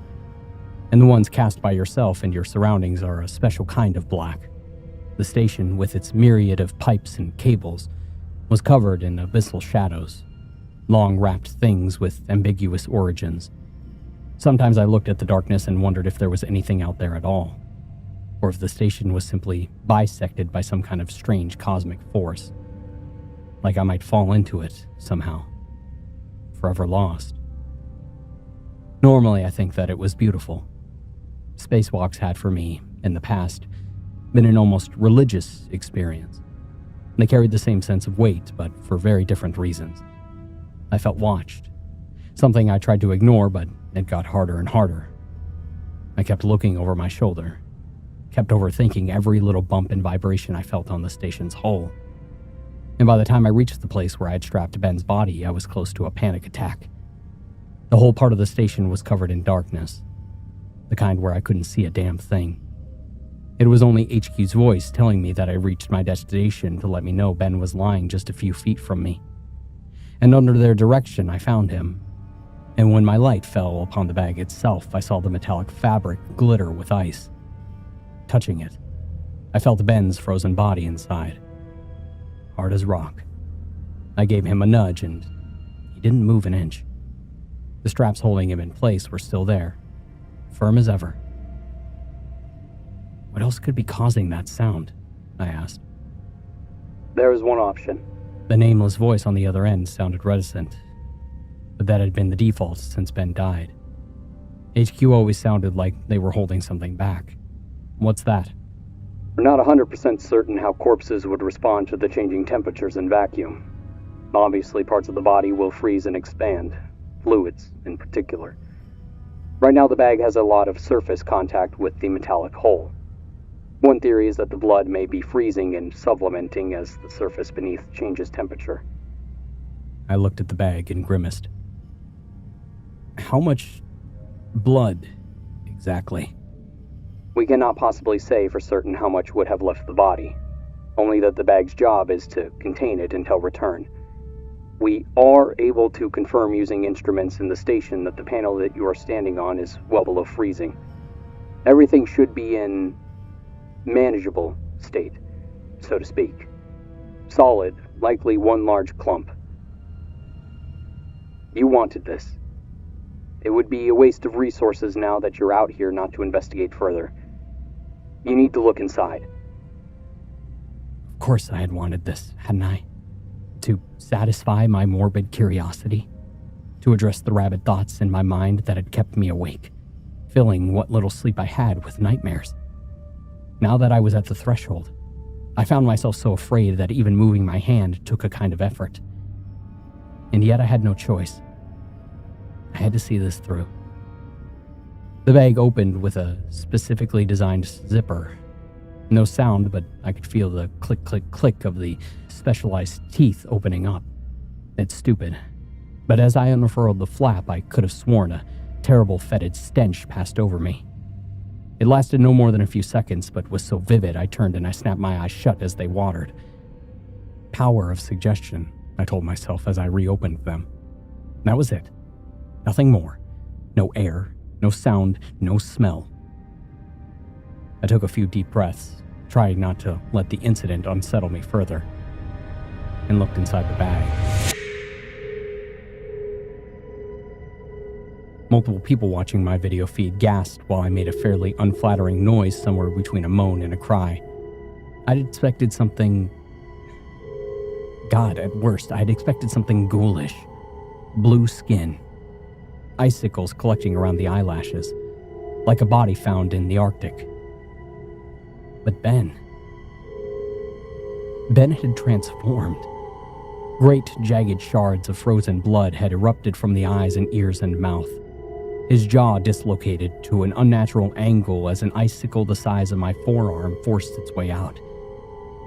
His neck was broken, his torso shredded with strips of flesh hanging off in ribbons, and his hands were clawing at his face with bizarre yellow nails. They'd even left grooves in his skin. What the fuck is this? I asked to no one in particular, only to realize that HQ had been talking amongst themselves the whole time. Malfunction in the bag. Unexpected pressure. Temperature changes. No, this isn't normal. Let's not pretend this is normal. Guys! I shouted, splitting the chatter and leaving silence. Why are the arms like that? Muscle spasms.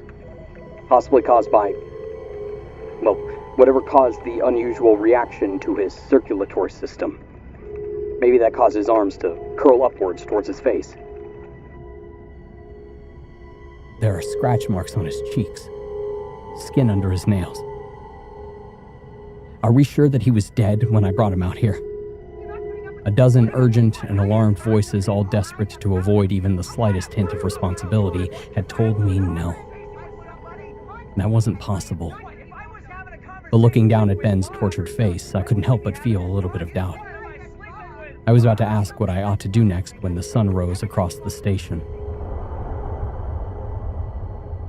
Unlike Earth, this wasn't a gentle morning. It flipped like a light switch. Thankfully, the suit reacted before it had a chance to blind me, but the temperature began to rapidly climb, and I watched as something beneath Ben's skin began to writhe in new warmth. That's definitely not normal. We can offer no further insight into the situation at this moment. The footage you're sending us is under review by a panel of experts. Currently, orders are to take samples and reseal the bag and return to the station. You sure I should be taking this stuff inside? There was some mumbling before the same operator replied. Get him back in the vessel. Forget the samples. Seal the bag and return to the station. Gladly, I replied, before pulling the zipper shut. I was keen to leave and made the journey back faster than I should have. That crawling sensation you feel when you're being watched, it was all over me. Made me clumsy and knocked myself more than once on the way back, like I was suddenly unused to the suit's controls. I just couldn't escape the notion that everywhere I looked, someone or something had darted back just out of view. Of course, that was impossible. So I told myself. What could survive out in space? But it only made it that much worse to imagine something slinking in the shadows, tapping on the hull. stalking me every step of the way. And when I finally reached the door, the tension inside me rose. If something was going to happen, it would happen now with my back turned on infinity. I had never felt so vulnerable. Reynolds? The sound made me jump. I'd been so focused on my surroundings that I'd forgotten that I was being supervised by a room full of people 1,000 miles away. Yeah, what is it? Reynolds, we're seeing something here we're not sure of. Being told that you should hold off on returning. Something about that voice on the other end made my stomach sink. They didn't just sound confused. And make no mistake, when you're clinging to the side of a station all on your own, confused would have been bad enough. But no. There was something else. Fear. There's an anomaly. No one down here knows how to proceed. We're currently seeking input from higher. This is unprecedented. What's going on? It began with signals from some of the biomonitors. Specifically Ben's. The last word hit like a truck. What? Yes, and the cameras are... At first we thought that they were malfunctioning. It appeared as if Ben's bag was empty, and then... Reynolds, we noticed something. Something else. Guys, what's going on here? I'm being told that I can't say more. Just wait.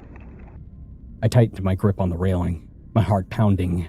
Finally, the door cycled open and I was ready to disregard all orders when the man speaking to me from HQ practically screamed in my ear. Don't enter! Reynolds, do not enter the station! We're seeing something on the cameras. You can't let that in! If something's out here, I'm getting to safety before it reaches me! And the tap, tap, tap.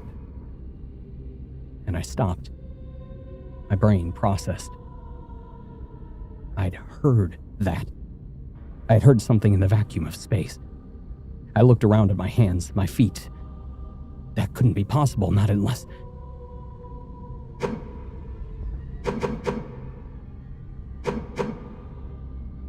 Without moving my head, I turned my eyes towards the very edge of my helmet's vision and watched as a single yellow fingernail tapped gently on the glass. The man in HQ spoke in a terrified whisper. He's on your suit. The terror that shot through me was electric, white fire coursing through my veins. Without even thinking, I reacted like I should have found out there was a grenade strapped to my back. All instinct, no rationality. I cried out and I swung around, trying to knock Ben off of my back, but all I accomplished was setting off some alarms as I damaged my suit. Get it off! Get it off me! I thrashed desperately and felt something shuffling around the exterior of the bulky suit. And finally, my eyes fell on something useful. The jet controls. I fumbled my hands into place and immediately blasted myself into the open pressure chamber, turning it on the last minute so that way the back of the suit smashed into the thick secondary door. I only hoped that whatever was clinging to the back of me was destroyed by the impact, but when I looked up, Ben was still out there, gaping at me with a mouthful of frozen blood. And slowly, his movement packed with the eerie confidence of a predator. He prepared to enter the station. Reynolds, get away from the door! We're initiating an emergency shutdown!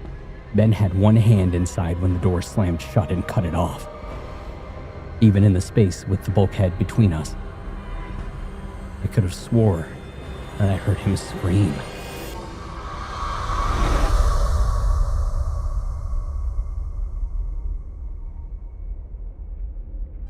There was no ignoring Ben or the sounds that he made.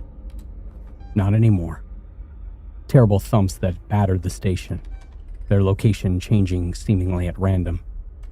This drove the people on the ground insane.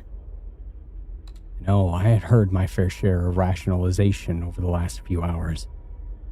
Been sent books worth of written material from every type of expert that you could imagine.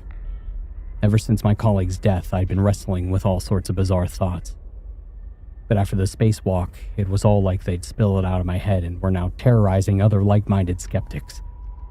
And try as they might, no one in HQ could make sense of it.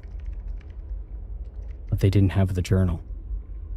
After what happened during my spacewalk, it became a priority for me to figure out what the fuck was going on. Those numbers Ben had recorded weren't gibberish. I'd sort of known that from the start.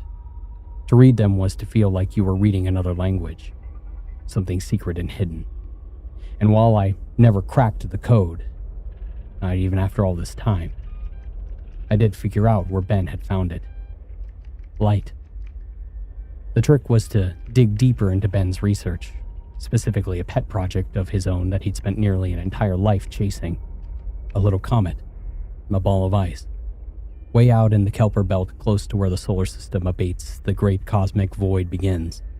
Something small and insignificant that rotated and shifted and occasionally caught the sun, bouncing photons right back at us.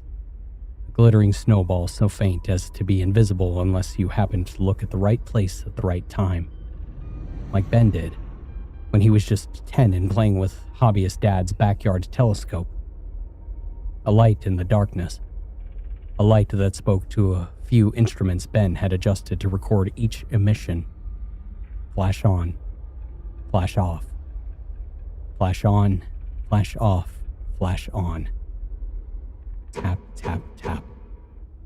Binary to hexadecimal, and from there, God, something else. Something that spoke to him. Something out there had spoken to him. I don't know what scared me more. The sound of a reanimated Ben pounding away at the station, an imminent, all too near threat, or the thought of something in the void whispering unknown secrets to a man for the last 2 decades. An idea that occasionally rose over me like the tide, swallowing me whole if I dwelt on it for more than a few moments. I never did figure out what the transmission was saying, but I was transfixed nonetheless. Not just by Ben's little journal that contained hundreds of thousands of handwritten records, but the live transmission he had set up on his computer, the one that he'd converted into a sound. It was like an earworm on steroids, like white noise made of acid, a flood of alien ideas that left me confused and drooling if I listened for far too long. All told, I spent no more than a few days with access to that transmission, and by the end, I felt like I was on the verge of melting away. But Ben had been exposed to that thing since his childhood. Spent years and years listening and recording and waiting, working towards something none of us could really hope to understand. I had to assume that transmission was responsible for his death, and even worse, what had happened to him afterwards. Had it always been the reason for his coming to space? Had the Ben I'd known just been a sham? The sound. The light coming from out there. It felt wrong. It wasn't a gentle lull or a siren's pull. It was dark and overpowering. Why had he given into it? Why had he done everything it wanted? How much of his life had been lived because of its needs and wants? One thing I could be sure of was that I spent days listening to Ben's furious rampage on the exterior of the station. Whatever had spoken to him, it was hostile, and it couldn't be allowed to come back with me.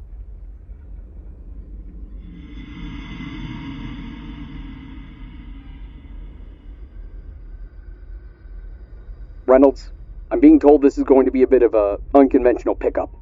I scoffed as I finished suiting up. That was an understatement. What did they tell you? I asked as I pulled the helmet down and initiated the door's opening sequence. There are concerns about contamination. Not sure what that means. Didn't say if it was biological or chemical. All sounds a little weird if you ask me. But we're meant to pick you up mid-spacewalk. Is that right? Yeah. Huh. You up for that? We're told you can come out about 200 meters away, but you'll have to close the rest with your suit's thrusters. Gonna be something else for you. An untethered journey from one vehicle to the next. Ain't never been done before. I'm well aware of the risks. Just keep your eyes peeled. This time it was his turn to scoff. For what? You'll know when you see it.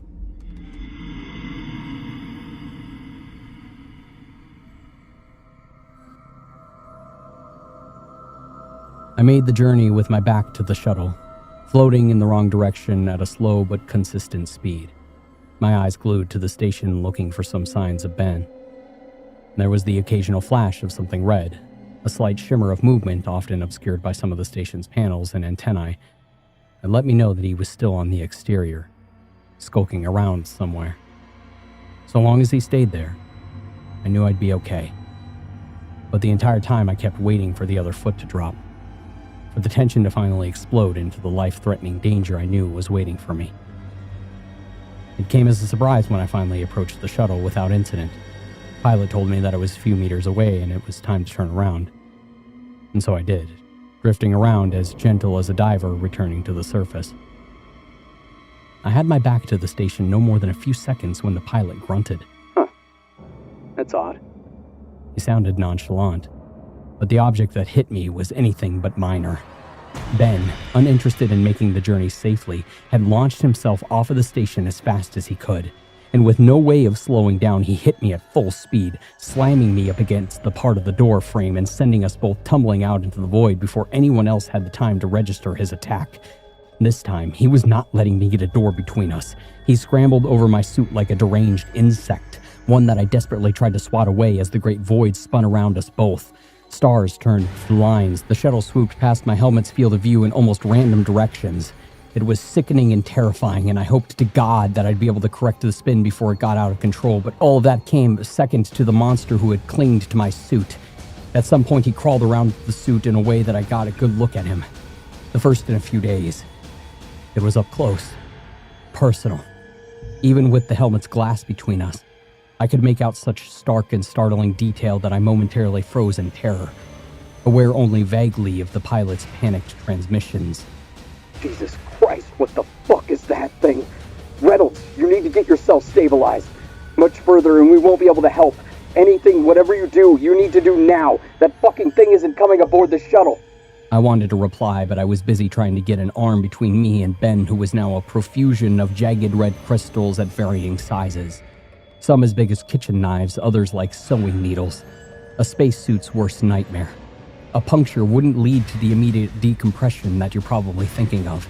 Instead, I'd have a few moments at best before the air enveloped the suit dissipated, and after my lungs would collapse. My blood would start to boil, and the water inside my eyes, nose, and ears and other soft tissue would vaporize and try to escape, like frostbite on fast forward.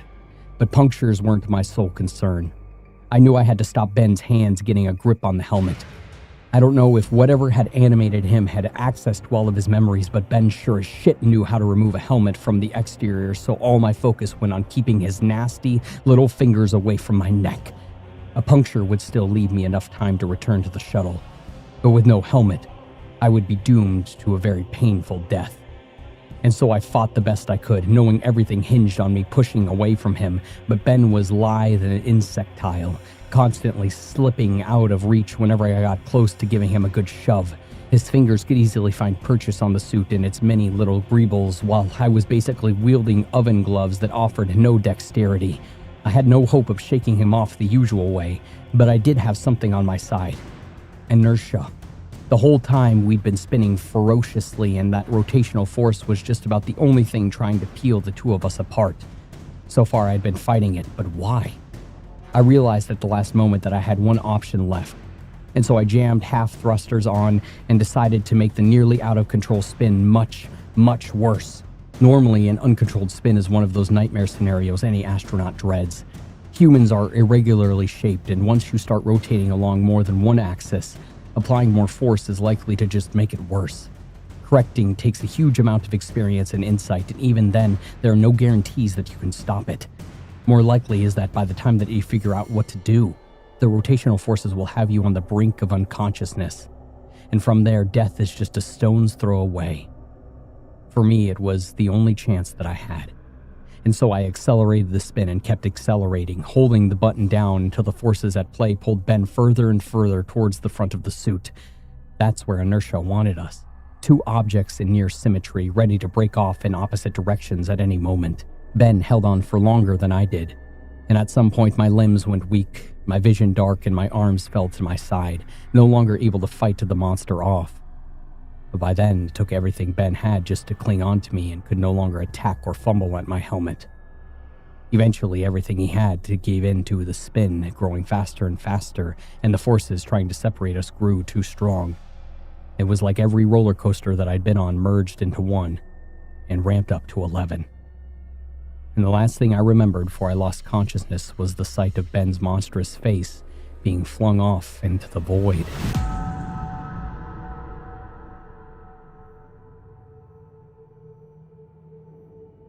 I came to aboard the shuttle, and several men and women crowded around me. "Jesus Christ, you're a lucky son of a bitch!" I groaned and I made eyes towards the person who had spoken. It sounded like the pilot. Nice to put a face to the voice. "I don't feel lucky. You spun right towards us. We were already suited up and on our way. Timed up well. The suit was riddled with holes. Any later and we wouldn't have been around to catch you and get you into safety. As it is, pal, you're gonna go home. Medical check shows no real issues. I think you're gonna be okay." Where's Ben?" The people around me shared a funny look before one of them realized. "Benjamin Woodley? The other astronaut aboard? Is that what? Who attacked you?" And I nodded. "Well, he's gone. That really was your colleague. We're sorry. I feel like there's a story we're missing. I'll catch you up when I'm feeling better." Well, whatever happened to him, he'll be re-entering Earth's atmosphere in the next few hours. What then? The pilot thought for a second. Human body on re-entry? He'll go up in flames. Immolation.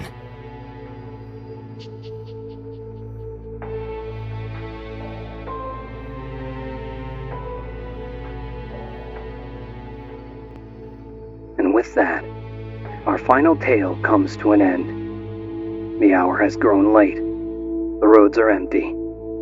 And the world beyond your window has gone very still. Thank you for keeping us company tonight. And when you turn off the radio, remember that silence does not always mean that you are alone. This has been Horror on the Rocks. Until the signal finds you again, good night.